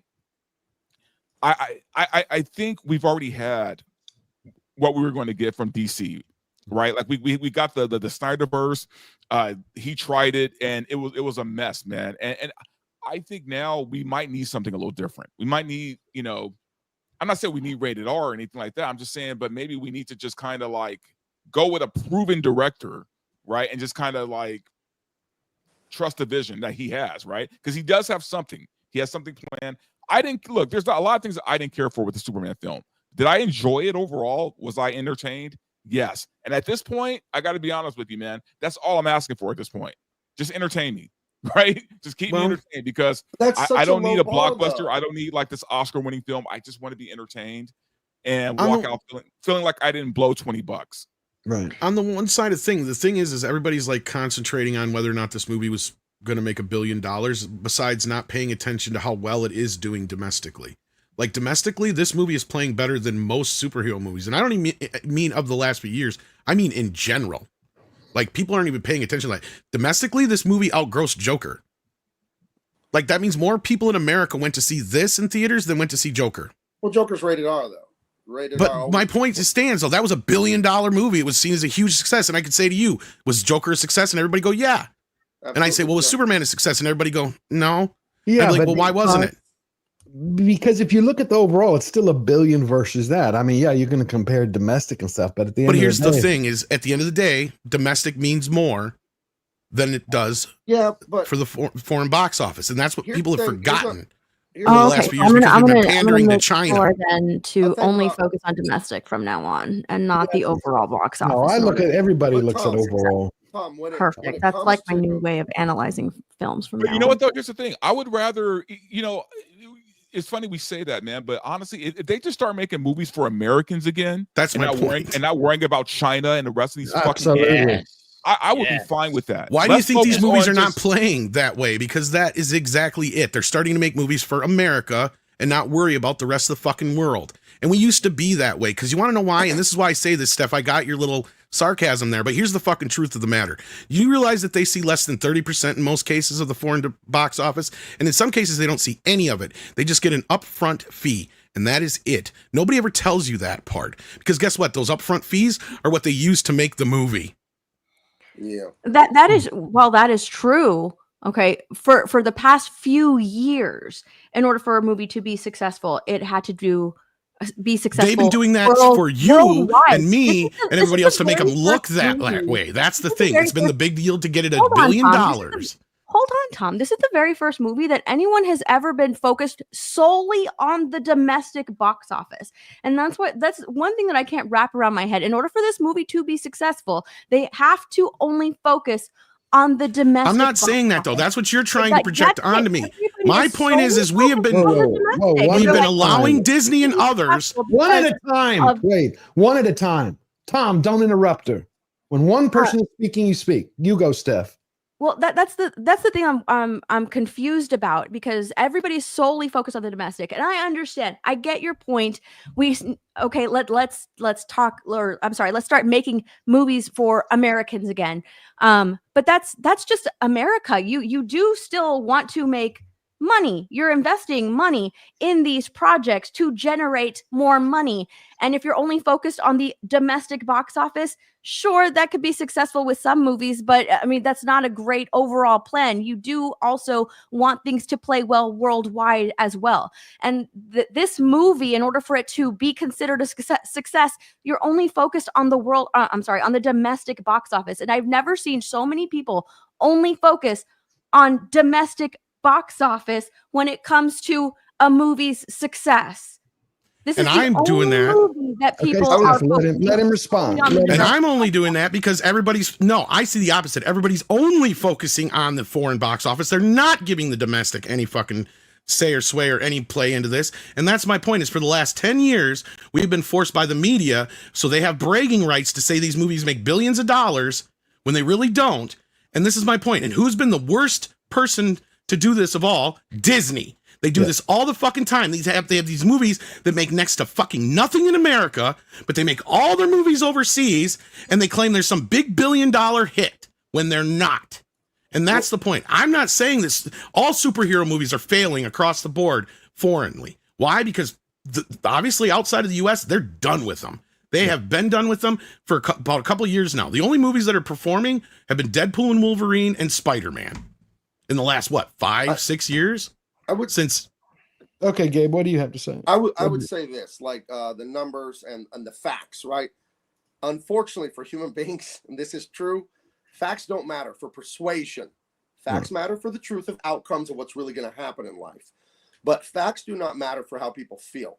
And I worked at DC Comics. They just sent me my quarterly royalty check last week. Even though I had a bad split with them, that was my home. And I do love DC on some level still, and I wanted to succeed. But the fact is, they could make $1 trillion. It's not a success in the zeitgeist. There's just there's sort of a half indifference, and it was fine. That's damning things with faint praise. When you hear it was fine, I wanted it to be great, but give it $1 zillion. It's not a success. You can just feel it. And yes, that's opinion, that's subjective, but that's what matters to people. That's how persuasion works. It just has a stink on it, DC, from all of their failure. It just does. And I don't know how they get rid of it. And that's fair. We're at that point where Batman Begins is. But here, I'll give you another example of on the other side of this, right? Movies that are like so overloaded on the foreign, but yet everybody still sees as big box office hits. Avatar. I have not even met a person in my single life who has seen Avatar 2, but yet this movie is a big $1 billion fucking hit. I know. I never understood that. That's my point, right? Like, it's who likes Avatar? I've never met anyone that likes it. And it just prints money. It's got that Disneyland is half Avatar there in Florida. And I couldn't care less about that movie. Like, who cares? I know, it's crazy. I've never, and they have the 3 coming out, and then 4. Who are even the characters in Avatar? I don't even know. Name 2 characters in Avatar. I bet you can. Jake Sully, right? And that's all I remember. Just because she says it constantly. Dude, I've only ever seen the first Avatar. I have never seen anything outside of that. Like and I've only seen that once. I just don't care for those characters. I don't care for that world. I don't give a shit. Who's watching it? That's the question that Tom and Gabe were bringing up, because I have no idea how it keeps making money. But my point is like, yes, foreignly, and I agree with you, Steph. You are right. They have been doing it themselves for years to want you to say, look over here at this. Don't pay attention to this over here, right? That's where I'm finally saying, well, what about this over here when you guys are trying to ignore it, when there's this over here instead that's actually doing very well comparatively to everything else in the U.S., right? Like, because kids are going to see this movie, right? So people in our circles are arguing about it, but most of the general public is not. They're just enjoying it like another movie. Whether they like it or not, that's subjective. But I see what Gabe is saying on this national level of like an impact of like the Marvel and stuff used to have back in the day. No, that stuff's gone, I think. Yeah. I don't know what's ever going to happen again that will ever get us back there. I will tell you one thing real quick is the fact that I think it was a big mistake to pull Superman early because it was still making money. I don't care if they wanted Peacemaker. They should have pushed Peacemaker out into October. 35 days after premiere, it had legs. I like agree. it, don't like it. They should have left it going. Why in the world do you pull a movie 35 days after premiere? Some penny counter made an idiotic move and convinced Safran and Zaslav and Gunn that this was the right decision to make. I think they're still trying to. I think they're trying to piggyback off the existing marketing and the fact that Superman is still in theaters and they can still, like, they see the decline of the box office and they say, okay, it's dropping a little bit. Dropped under, I think, $10 million for the weekend. So it's like, all right, let's go ahead and do the same thing. You see that happening with Jurassic World. This is why I say it's not about it being a flop, because Jurassic World did the exact same thing. In fact, they did it faster. All right. Jurassic World Rebirth went to digital faster than Superman, and it made money. So it has nothing to do with it being a flop. It has everything to do with a strategy that studios are employing, trying to maybe say, hey, we don't have to remarket this movie in 90 days when it drops on VOD. We can just go ahead and, just live off the existing marketing, and we don't have to pay a lot of money. It's in theaters right now. That's easy money. And then they could just drop it on, say, oh, this thing is in theaters right now. Oh, cool. I can go ahead and buy it on digital and I can watch it at home, and that's fine. But I think what you're losing is the fact that you're training your audiences to stay at home and wait 35 days. That's the problem. On video. And that's a major, major problem. Derek, you're 100% right. You're 100% right. Yeah. That's basically what I've been hearing is a lot of times what happens is when these movies hit a certain threshold, that's when they do this. And I think you're spot on. Because that's the other thing now is Now that Superman's on video on demand, it will be profitable because it's you spend $29.99 to buy it or $24.99 to rent it. Mm-hmm. Do you know how much Warner Brothers gets of that $29.99? No idea. All of it. I'm willing to bet it's within 80% or more.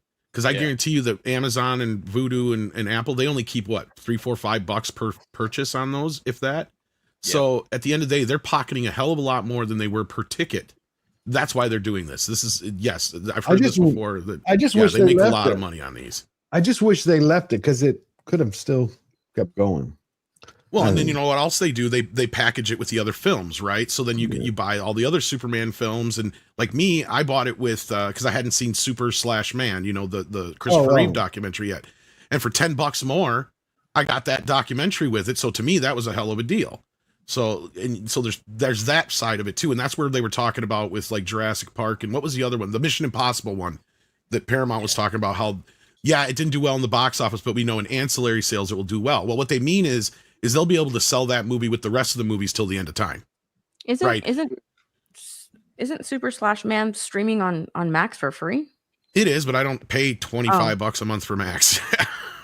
Now, since we're talking real quick, since we're talking about superheroes, before I pull up the clip for Peacemakers, there was a clip for it. Gabe is here, and he's working on a new project, and I want him to share it with everybody. Oh, yes. Well, as you guys know, I worked at DC Comics forever. And I started my own company about 3-4 years ago, Big Man Comics. We have a lot of fun, and I've teamed up with guys like Tyrus, Unstoppable Tyrus. I have that. I have Dean Cain, All-American Lawman. I have my own love letter to Star Wars called Imperium that's crowdfunding right now, Big Man Comics. But and with Tyrus, I have 4 pages left to draw. It's a 120 page graphic novel. I'll be done drawing. You broke up. The script for Dean Cain, All-American Lawman Volume 2. I'll finish that tonight or tomorrow. Get my guy illustrating that. So I illustrate, and a friend of mine also illustrates. We do a few graphic novels a year, 1 or 2, maybe. Wait, is this 3. Dean Cain as an Ice Agent? The Dean Cain Ice Agent. That's so funny. I was talking to Dean. He's going to get sworn in this year. But the first volume, which you can get at bigmancomics.com, he goes down into Mexico and he's fighting with cartels and doing stuff with the CIA. So we already kind of addressed that's a 116 page full color graphic novel. It's really fun. Hold on, where's the camera? Right here. It's a really fun book. Dean and I co-created this character. I wrote this and colored it. My good buddy who animated for Disney forever. If you've seen Tarzan, Emperor's New Groove, Treasure Planet, all that. He also illustrated at DC Comics forever. He illustrated that he's one of the best illustrators I've ever met in my life. And this is so much fun. If you love Lethal Weapon, Indiana Jones, James Bond, like 80s, the old action stuff, that's exactly what All-American Lawman is. You can get that. And the one I really want you to get, go to bigmancomics.com right now, is Empyrean Earth Illuminated. That is right there. There's the crowdfund. That's on my website right there. You can pay with Apple Pay or credit card or whatever. And these are already printed up because I know there's a lot of crowdfunding in comics. People take your money and then they disappear and you never. I printed up thousands of these already. I already paid to have it drawn and colored and everything. So I take the risk up front and then we do the crowdfund on the back end. And if you scroll down, I got some gorgeous stuff. Poster, awesome, different covers. And this is about a husband and wife team who find out the evil Casimir the Destroyer. He's a dictator on a planet, but they find a legend about a lost paradise, and they're trying to help the people be free from his iron grip. So it's an awesome story with family values. And in my stuff, there's never any cussing. There's no gore. And it is just like that 80s stuff where an adult loves it, fully engaged. So the 77 Star Wars. But you can hand it to your 8-year-old, 10-year-old nephew, and they're going to be totally thrilled. And you don't have to worry about filth in any of my books.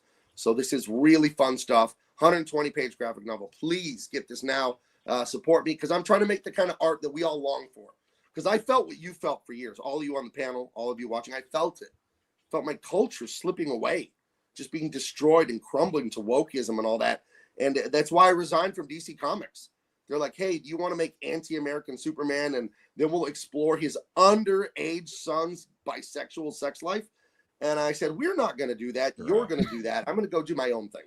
So it isn't for little babies, but it's safe for kids, but it is for grownups. It's really fun stuff. I love writing these. I love drawing these. So please check it out. If you like what I'm saying, please go to Big Man Comics and check it out. It's a lot of fun stuff I'm doing here. Absolutely. Looks beautiful. I'm glad you could share with everybody. So please go check it out. Gabe is brilliant. Gabe is brilliant.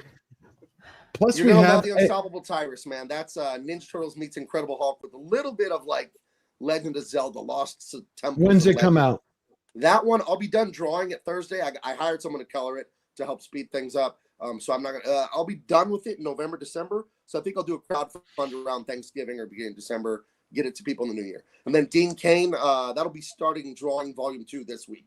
I'm not drawing that one. I was drawing the Tyrus one. So then Okay. yeah, I got all kinds of stuff coming. A lot of fun stuff. I got to get a Slayer one. Yeah, we talked. We can talk off air. You know, I got to so do got a lot of that. things. That's beautiful. Military Everybody go support him. Go support Gabe. Please. Go check it out. You're Please. going to love his work. I have almost all of his comics. Yeah, and here's the thing. Can I say one more thing? Yeah, like go ahead. I said, I worked for Marvel, DC, IDW, Image. I worked for all of them. So this isn't like amateur stuff. Because to me, it's like, well, we have to replace the woke. And then you replace it with, you know, amateur hour, open mic night, and then the comics and the movies and stuff, the low budget stuff. It sucks. No, 3 of the books I worked on as an artist at DC won the Eisner. 2 won, 3 were nominated. That's the highest award in comics. So I operated at the highest level when I was there, and I've just gone independent. So I'd love your support today if you love that kind of entertainment. Hell yeah. That sounds good. I think we have a few super chats and there's questions for, I think, 1 or 2 people. Bring them up. Eric K for $5. Steph, what cock porn buckets? I think Man of the Beast is interested in getting into. Jesus. I'm sure you want one, Eric. You'll be the first to get it. There we go. Mark's Man of 11.7B for $2. Arch, do crazy women like theaters? Dark hides a lot. Complicated question. Yes. You heard the Alanis Morissette song, right? There you go. There's your answer. Yeah, I'd have Does to go she with go yes. down on you in a theater? Go ahead, Arch. What were you That's about saying? being a crazy bitch. Sorry, Arch. I would have to say yes. Yeah, definitely. Wonderful. We also have Man of Wars coming back, 665 Neighbor of the Beast. Member for 19 months.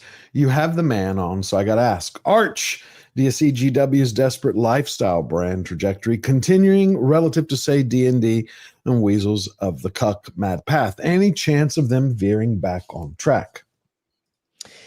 I very much so doubt it, because they are heading in the trajectory now of becoming a trademark brand, proper trademark, like Star Wars, etc., commonly known. And they seem to be far more interested in pushing their brand as that. They've been starting to make cafes and stuff surrounding it now. Robes, toys, all of the usual. I would be very, very surprised if they ever decide to head back to being a niche product for a specific audience at this point. Very sad. Well, you heard that, Man of War. Wow, that's sad. I played D&D since I was 15, and just watching how it's gone to trash is depressing. Wow. Here is also a clip. We'll finish up. We'll wrap up with Peacemaker. Let's do it. Who the are you? I can explain. Hold on, man. Just I don't know if you're a shapeshifter or what. Just breaking and entering into a man's home. That's solid justification for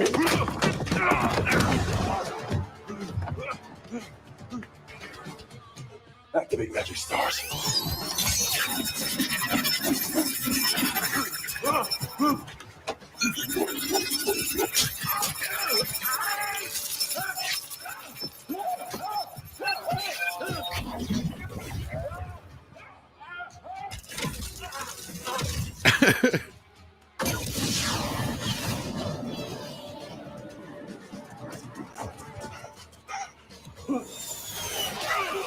Let's do it.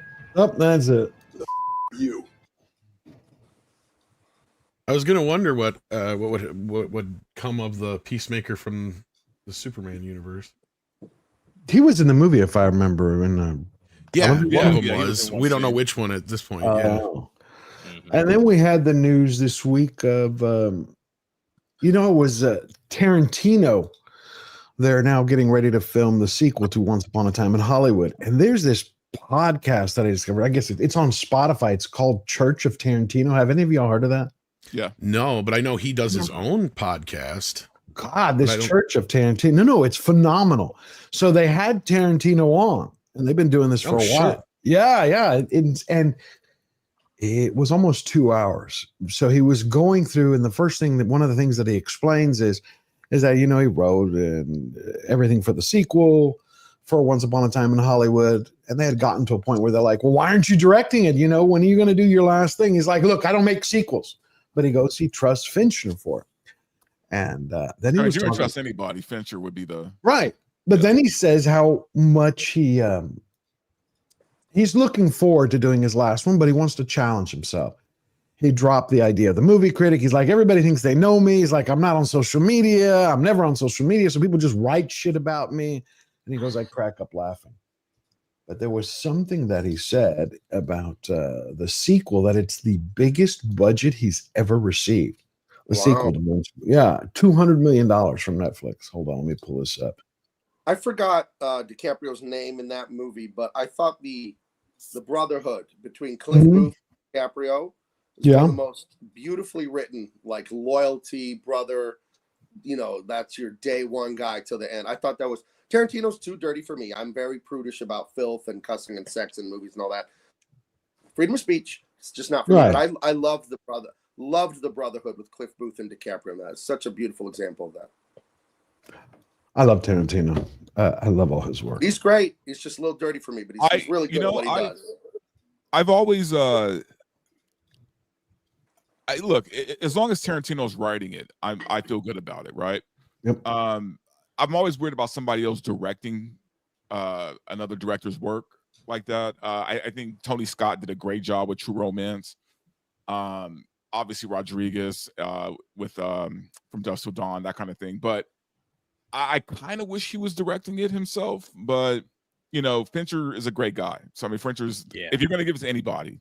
He wrote the whole thing. That's the thing, is he says he trusts him. He's giving him complete freedom with it. I mean, as long as I can see, Tarantino movies, I'll be happy. Oh yeah. I mean, even if he's not directing them, at least he's a part of them. And other people have directed his stuff before. I didn't even hate Natural Born Killers more recently when I rewatched it again. Oh, I know he's not a big fan of it. I have issues with Oliver Stone, man. I have issues with it. Don't get me wrong, and I understand where Tarantino dislikes it, and I dislike the same parts he does. But see, the thing is Tarantino never finished it. He only watched until the sitcom scene, and then he shut it off. Yeah. See, and that's where I dislike that part too. But the rest of it, I can see Tarantino's DNA in it still. But you're right, like. It's like Oliver Stone just basically came all over that fucking script. But no, look at True Romance. Look at From Dusk Till Dawn, like you guys said. My favorite romance. And like he's been saying too in the last few years, and I want to hear this podcast now, George, because I love listening to Tarantino talk. But like he's recently talked about how he likes this idea of other people, and this was before this deal came into being, where he likes this idea of other people taking on his stories roles, because he was asked about sequels in the past. He's like, I'd love to see, what somebody else can do with some of these things, maybe if I write it and they direct it, perhaps. And so I'm not surprised with this. And I'm sure he didn't come to this lightly. I'm curious, did he say anything in that podcast about if this is just all the same stuff he was going to use in The Critic, just moved over to a... No, he was actually talking about the movie critic, and he was like, so many people thought that I would do this. He goes, I was playing with the idea, but then he goes, it finally hit me. I realized nobody is going to want to see a film about a movie critic. He goes, maybe if this was like... I'm glad he changed his mind on that, because I kind of agree with that. Because he's like, no one. And then he also said that he really couldn't see doing anything in the movie critic that would challenge him.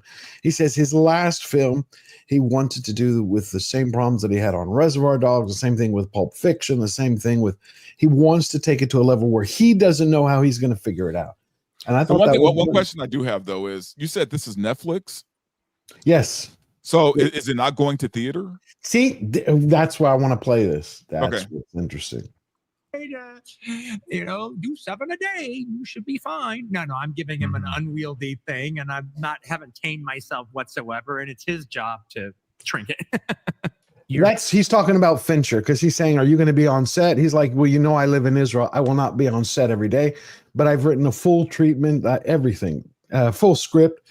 I trust Fincher, and this is where we pick up when he starts to talk a little bit about Hollywood and Netflix. A big fan, obviously, as we got to see a movie today, of distribution and film. And I know one of the things you've said a lot of times is you're railing against the way movies are being put out there nowadays, which has made you question why be a director anymore if I'm going to get a small return for all the work I put in. With David having an exclusive through Netflix, and Netflix has release some films. I've seen a couple of films from Netflix that they get to the theater first, and then they'll come to Netflix. Is there any possibility, for the fact that your name's attached, we've got Brad Pitt attached and David's attached, that maybe Netflix is going to do a release, even if it's a small run, before it just drops at Netflix? Because well, they might. It's not their business model, so I don't hold a company. I don't hold it against the company for not following what's not their business model.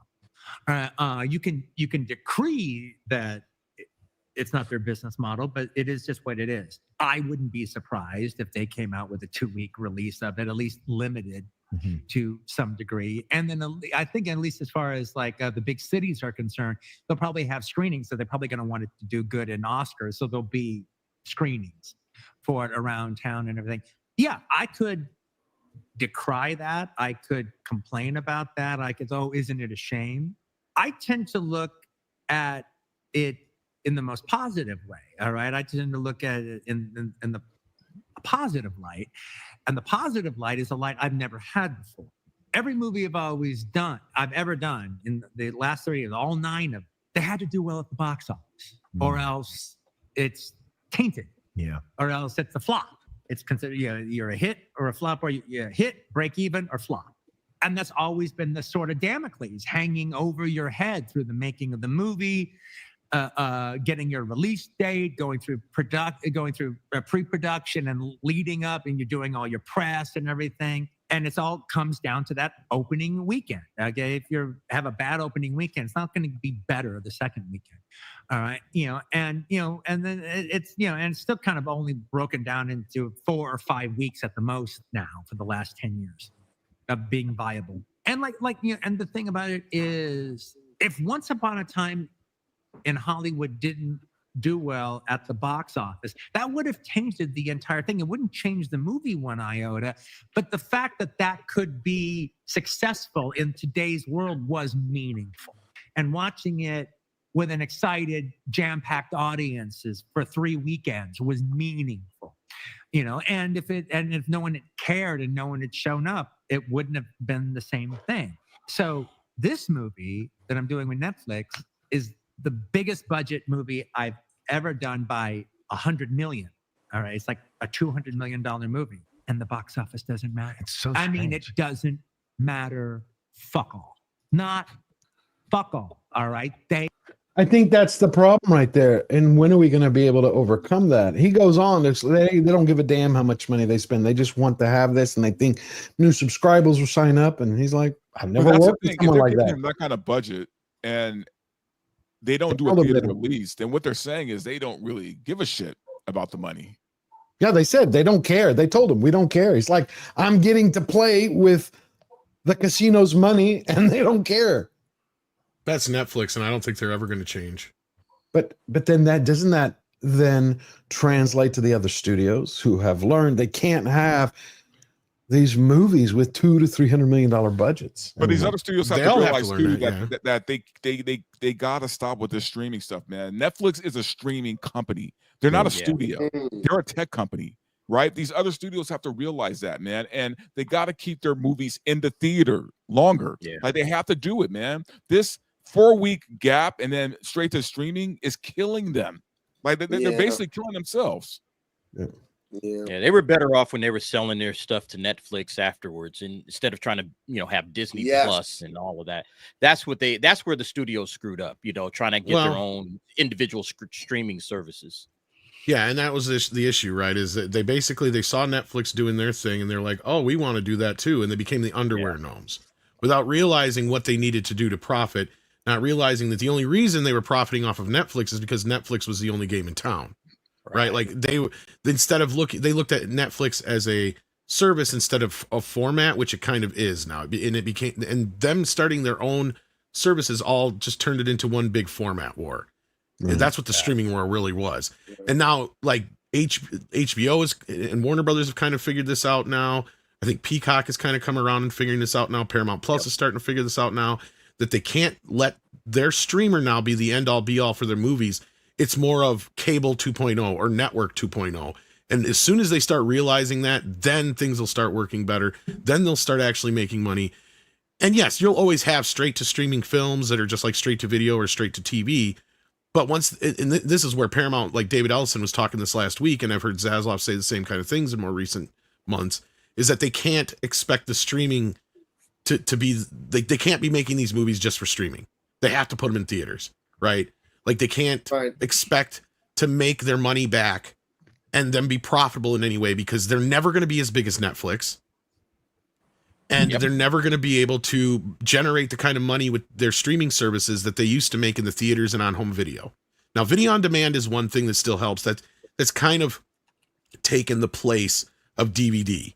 But outside of that, they have no other profitable arena, because even streaming is kind of a fugazi thing, right? Like I'm still trying to figure out how they factor all this in. Do they literally, like, every time one of us watch something, does like a small percentage of whatever we pay every month go towards that movie's, credit or something? Like, I don't get it. It's a shell game, dude. None of us know what's going on as far as how they pay out for what they show. Yeah. Interesting.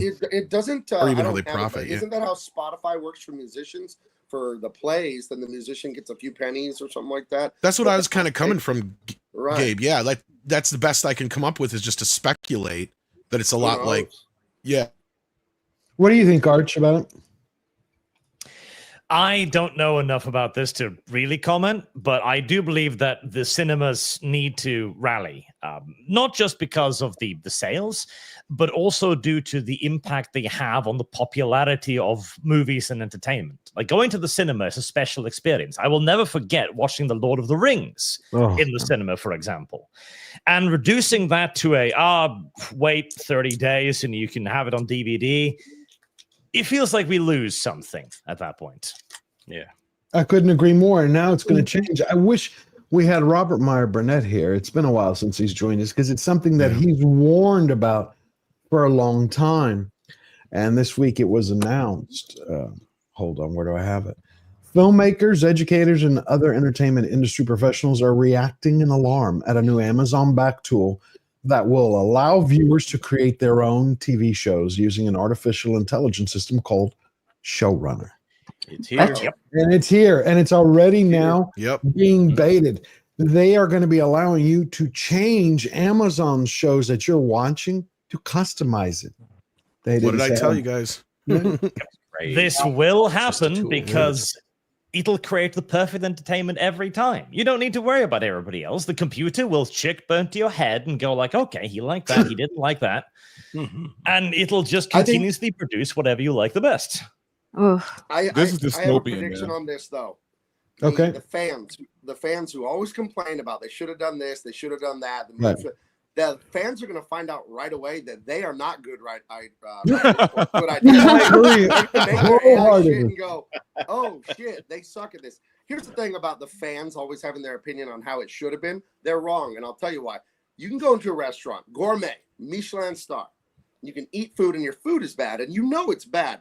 You could not go in the kitchen and fix it. You don't have those skills. So you can observe when a movie is bad. You can't fix it, because if you could, you'd be making movies for a living. So they'll make their AI, and it'll be worse than the stuff they complain about, which is hilarious to me as someone who actually writes and draws and all that. I'm waiting for people to make their crap entertainment so I could just kind of snicker to myself. So I don't know. Yeah, you're going to have. I agree wholeheartedly. You're going to have 99% of people are going to deliver shit, but you're still. But that 1%, George, that 1%, and that's what I've talked about before. Stuff.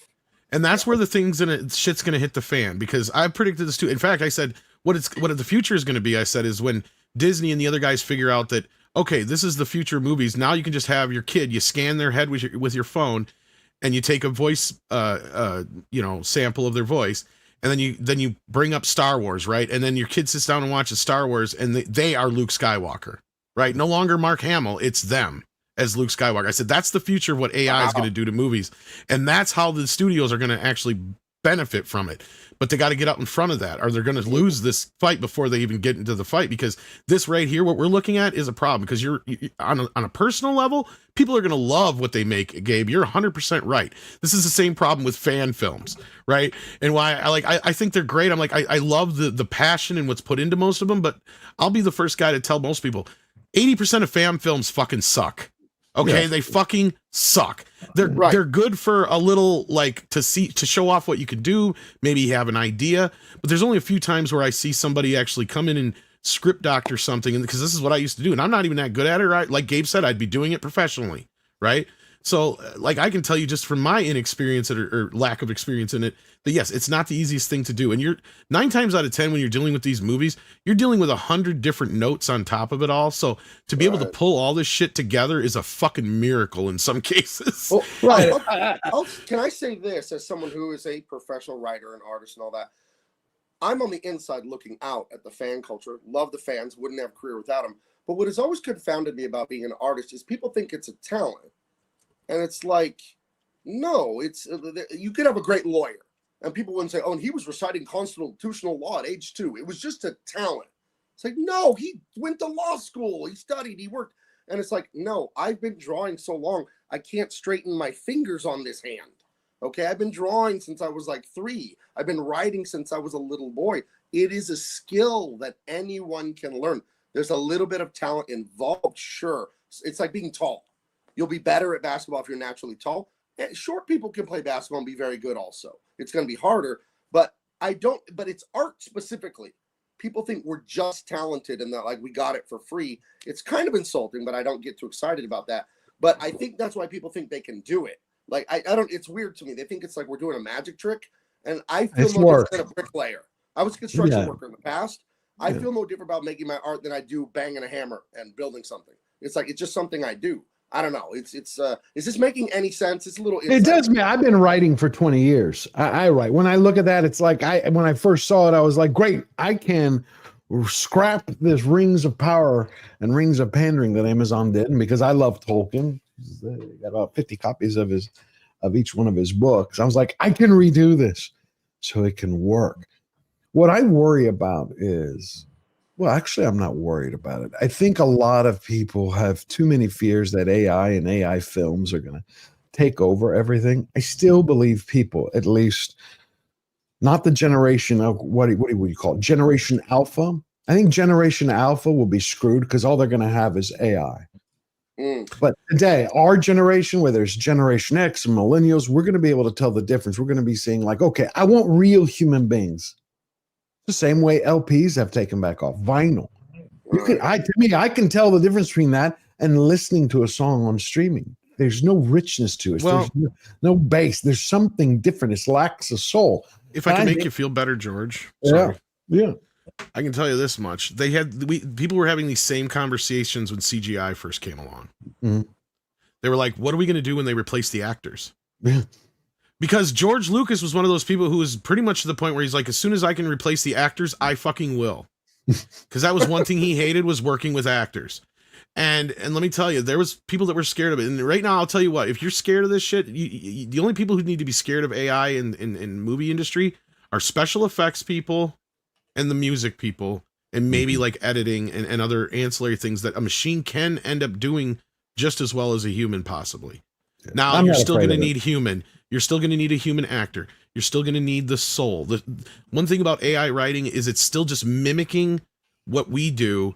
So it's still not going to have that little piece that it needs to connect with you on that level. That takes it epic. That makes it feel real. I mean, just listen to this, but the way that they're selling this program, it's so funny. Toolbox. It's a competitor. People sometimes say, well, AI is just a pencil. I don't know any pencils that stand up and write by themselves. Creativity is at a Deep Blue and Kasparov moment. We were trying to prove that it was possible to build a chess machine that could be the best player in the world. Because we didn't build Deep Blue to make chess players better. And we didn't build AlphaGo to make Go players better. We built it to win. It's a completely new medium. And it's going to push you to be more creative. I'm not interested in AI as recreating a process that we already have and already works. I'm way more interested in AI creating something that would have otherwise been impossible without it. Let's make something new that has never been done before. It's going to transform Hollywood, but in a much bigger way. It's not going to just be a way to make movies cheaper. Movies and TV shows are going to become playable. Showrunner is magic. creators can give their shows to all of their fans. Once a show is up on Showrunner, fans can come in, they can add themselves into shows, they can create more episodes. Showrunner is grounded in. You know what that means, Dante? We can finally put out the Dante Diddy files. No one wants to see that, my friend. Speak for yourself. No. Yeah, I'm gonna see it in 3D. No, that's the whole thing is they're making it so you can make your own movie. So it's like, I guess we're going to be flooded with it pretty soon. But you saw what YouTube said, or I think it was 2 weeks ago, where they stated like AI content can no longer, I believe, stand on its own and be monetized. It was something that, did you see that, Arch, where they said if you want to use AI content, you will still have to offer insight, human insight, be able to comment on whatever you're using. Yes. It cannot be monetized if it is a template. So you cannot simply come up with one concept and produce an infinite number of it, which is wise. And it's rare for YouTube to get out ahead of a problem. It is. I was stunned about it. I was like, somebody's thinking ahead for the first time. But, yeah, because they're going to have the same thing, Gabe. Think about that for you. They're going to have it where people are going to generate comic books. I love the concept of AI. Sorry, I'm on my iPad and I was trying to write you a note. Now I'm trying to close this thing so I can see you. I can't see you. I hope you can see me. Yeah, I can see you. The interface for StreamYard on the iPad freaking sucks. That's why I have this dumb green background. Anyway, I love AI. I think it's a great tool. It helps you save time and streamline things and this and that. I don't think it makes art or writing very good yet, but I think it will eventually. And if you have artistic skills, then you're really going to be able to leverage AI. And I know most of my friends in the arts are 1,000% against it, especially illustrators. I'm an illustrator, but principle, I don't like it. They trained it on our art. They did rip us off. They didn't compensate us. Everyone can use our drawings now, but I liken it to this. It's like the horse and buggy and the combustion engine. It's here now. Whether I like it or not, no one asked me. So I have to adapt. I can't tell the world, hey, you got to get rid of AI because you trained it on my art. Too bad. That's just tough for me and my friends, and we're going to just have to learn to live with it. And I think you got a silver lining. You know, I use AI all the time, just for spell checks, you know, stuff like that. Yeah. I've had, just AI, just stuff like that, or just looking stuff up so quickly. It's like super Google. It's what you wish Google. Have you guys ever Googled anything in the last 2 years? It's been bad, man. I use Grok only to Google. Like, I was up in Whittier to get Bolo Young's autograph, you know, Chong Li from Bloodsport. And I'd never been to Whittier, and I asked it, give me the best restaurant near this mall where I got the autograph. I went to the best Chinese food I've ever had in my life there because it knew. It read all the reviews. It said, well, do you like this? Do you like that? And it's an amazing assistant AI. So it's here.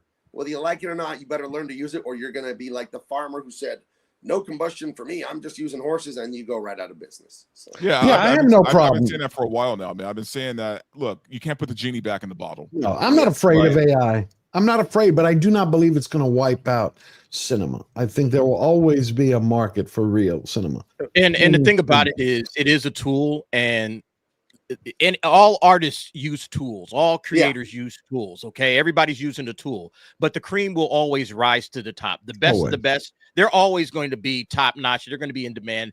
If you're a marginal creator, or you're not very good at, like Gabe says, it's a skill. You just got to keep working on it. You got to every day, you got to jump in, whether you want to or not, and you got to do the work. All right, I write books, and every day I got to jump in and I got to write, even if I don't feel like writing. And that's what helps you master your craft, is because you're working and constantly building upon the stuff that you learned throughout your entire life, and you're still kind of building on it even now. I'm sure Gabe is getting better every single time he gets out there and draws, because he's improving, he's leveling up, and that's what's going to happen. You're going to use AI. Some people think AI is just going to write everything and make great. No, it's not. But the people that are actual artists and creators and know, hey, I got to jump in here every day and I got to improve and I got to work, those guys are going to be just fine, and they're going to take off. Cream's going to rise to the top when it comes to AI, in my opinion. George, I got to drop, man. I'm sorry. I got to roll up out of here, guys. No Everybody problem. have a great one. Hey, real quick, Gabe, can I get a Big Man Comics? I'm a hat guy, man. Can I get a Big Man Comics? I'm on your site and I don't see them. Are they for sale? I've only printed hats for myself. It's funny. There's an order sitting over like 5 yards away from me. Just a handful of more hats that I printed. But they were just for me. I was eventually going to do the t-shirts and the hoodies and the sweaters. Follow me on Twitter or whatever, message me. I can hook you up with something probably. But I wanted to appreciate expand that, on brother. one thing. If you could hold on, Derek, because it was what you were saying. If you give me 30 seconds, because I got to go too, but it's about what you just said. And you're 100% right about the AI. And here's why it can't replace artists. Art fundamentally is self-expression. So if you use AI to just make generic slop that is an amalgamation of every knowledge in the world, you're not expressing yourself. Right. The skill of being an artist is being able to get the idea from my brain into your brain with the ultimate level of skill. So you feel and hear and everything what I meant clearly. I deliver the message, all signal, no noise. Like I tuned in the radio perfect with my art skill, my drawing, my writing, my poetry, my dancing, whatever my art is, I got it in your brain.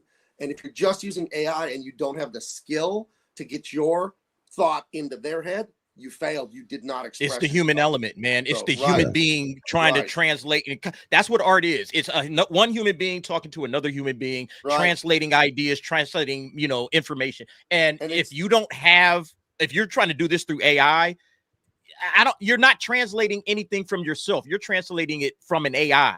And so you're 100% right, Gabe. It's like tuning I forks. 1,000% agree with that. that. You will have your idea and it will resonate the other person. They'll feel you when you express properly.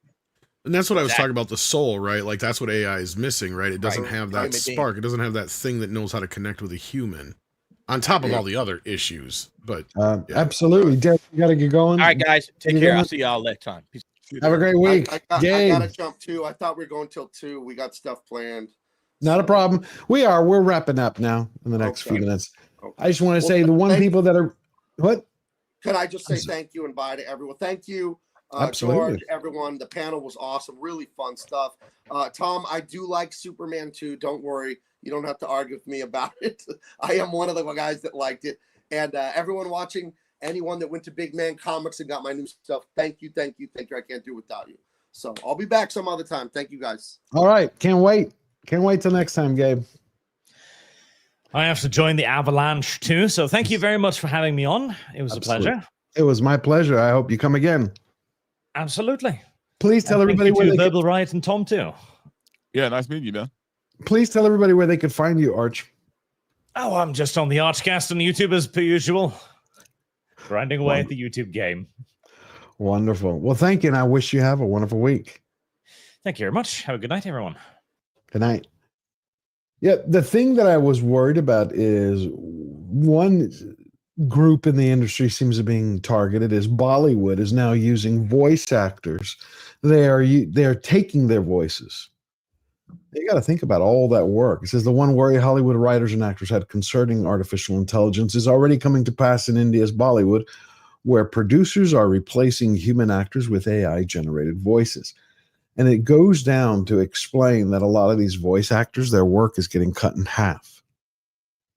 And they're like, what are you going to do when one guy says when he's 65 and he's been doing this for the last 40 years? And they're taking him without paying them. They're comping them. Now that I think is shit. Yeah. I mean, but again, this kind of stuff though is to be expected, man. I think, yeah. I What mean, about screenwriting? We could talk all the stuff about art, and it's true. I mean, it is an art. The AI is not original. It's taking stuff that's already, that is gathered from other places. But the problem is, though, is realistically, it is going to cost jobs. It is going to cost, some industries even. Yeah, I mean, obviously the people who use it better are going to do better. But overall, man, once studios realize that they don't have to pay so many people, they're going to save money. They're going to cut, so. Yeah, but it just, to me, it doesn't have the soul. I don't care what they say. It's no, it doesn't. But studios don't have a soul. Right, I know, but you're going to be able to tell. It's like when we talk about a good film versus a bad film, a good story, an epic story versus just, that was something to watch while you were bored. Maybe it gets but how are we going to be able to tell when everything's shit, George?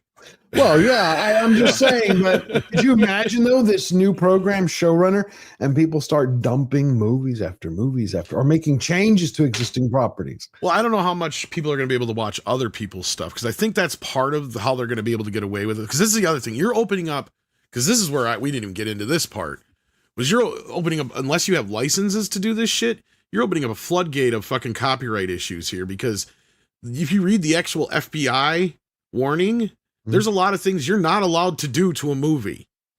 Right? Like, I mean, in your own private home you can, but like through public distribution and any kind of electronic changing of that film, like this is where, do you remember what the hell was it called, Clean Flicks or something like that? There was this religious group. So remember, they got sued by Hollywood because what they were doing, and even though technically what they were doing was legal. Yeah, technically what they were doing was legal, but it wasn't, because they were actually altering the film. That's where they stepped in the mud. They had covered their ground in every other way. They just removed the nudity and the R and the vulgarity. But if you read the fine print, you're not allowed to alter them in any way either publicly. See, that's where they fucked up. They were fine, and because the way the deal worked is you would buy the movie, you would send the movie to them or buy the movie through them. They would take the movie, as you were saying, George, edit out the nudity and the swearing, and then send you the movie back. Right. And you already paid for it. You bought the original copy. So legally, that is fine. Unfortunately, what they were doing was technically illegal, even though you were buying that copy and the person they were selling it to was all that thing. It's because they were altering the movie for profit. That's where they stepped in the mud. And that's where I see that this is going to get muddy unless whoever is running this, Amazon, you said, is running this? Amazon, yeah. Yeah, unless they have the rights to do this, it's either going to be wholly original stuff that somebody comes up with on their own. Like let's say I go and say, okay, I want to see a cop drama with Billy Bob Thornton and see, that's not what I get what you're saying. They're saying that they want to make their shows interactive so you can change it. That's what they were discussing. If it's theirs and they own it, then that's fine. They can do that. Yeah. But like, that's what I'm saying. Otherwise, you're going to have a license from every other studio and every other person to be able to do this shit, because you're entering into altering territory, which is a problem. And that's where the Clean Flicks, like I said, they were fine up until that point. That is where they stepped over the legal lines. And that's where I see this could be a problem, unless Amazon just offers you all MGM movies and their Amazon properties, and that's it. Right? And then they can get around that. But that's it. So you won't be able to do anything to anything else. But otherwise, I was thinking it was going to be, I'll be able to go in and say, I want a cop drama with, could be whoever. In the future. Right now, it's supposed to be like you can create your own stuff by using, like they said, there's 3 different ways. One, you can use the shows they have and the scripts and the material and then insert yourself in it, or you can change characters or rewrite the stories or make your own. But I think it's just beginning. The fact that it's come out and they are already introducing it, that's what I was talking about. Because I remember Robert was saying 3 or 4 months ago, this is a couple of years away, and boop, it's already here. Yeah, I mean, I do think we are in the beginning stages of it, though. Yeah, it's nice. One of the last things I want to cover is Simon Kinberg. I didn't realize that the writer of X-Men: Days of Future Past. Yeah, I didn't realize he's writing a trilogy for Lucasfilm, for Star Wars. Yeah, is he? Yeah, that's right, he is. Had no He's idea. also written a lot of other things that you've hated, trust me. Oh, well, I believe you. But it sounds like he's basing it. It sounded to me like on Andor. Like he's the guy who basically drove the X-Men into the ground. He directed the last one and he wrote the last one. That was fucking awful. Yeah, that was awful. Yeah. Oh, horrible. He's the one who fucked up Dark Phoenix twice. That's hard to do. Jesus, that's him. Okay. Wow. The humanity and the spectacle, and that makes me think of another galaxy you're stepping into. Can you share the kind of enthusiasm and energy you want to bring to that galaxy far, far away? I like this question because you're not asking me to say anything that I'm not allowed to say. I mean, Star Wars was the thing for me when I was a kid. There are pictures of me all through childhood wearing Star Wars T-shirts, sweatshirts. When I was a kid, at one point, I was in the hospital for pneumonia, and I woke up and my parents had left a little Lego Millennium Falcon on my chest to let me know everything was going to be okay. Like it's the thing for me, and it has always been, and I've been lucky enough to be around it for a long time now. Like I was brought in very early in the process of the new Lucasfilm. I got to, create and write lots of Star Wars Rebels. I was around the movies in different capacities. So it's been a dream come true. It's not even a dream come. I couldn't have dreamed it. So he's just going to bury it, basically. They're bringing him in to bury the funeral. I mean, there's no saving Star Wars at this point, man. I was hopeful. So, so every time I hear something about a new Star Wars project, I just kind of shrug. Like, Tune okay, out? cool, You just whatever. tune out? I tune out. Yeah, I mean, there's no saving it, man. So who They cares? want to get my attention. They actually can release the original films unaltered on 4K without George Lucas's DNR all over them. Oh, they won't do that. No. And that's where I don't know where people are getting this idea that this 50th anniversary re-release is going to be the original version. I'm like, no, it's not. No way.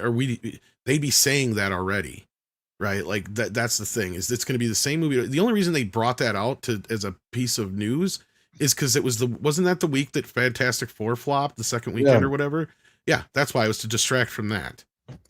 That was all that was. The thing is I was reading as we're wrapping up now that they're saying that in the Spider-Man Brand New Day, they're going to have Savage Hulk out. Did you hear that?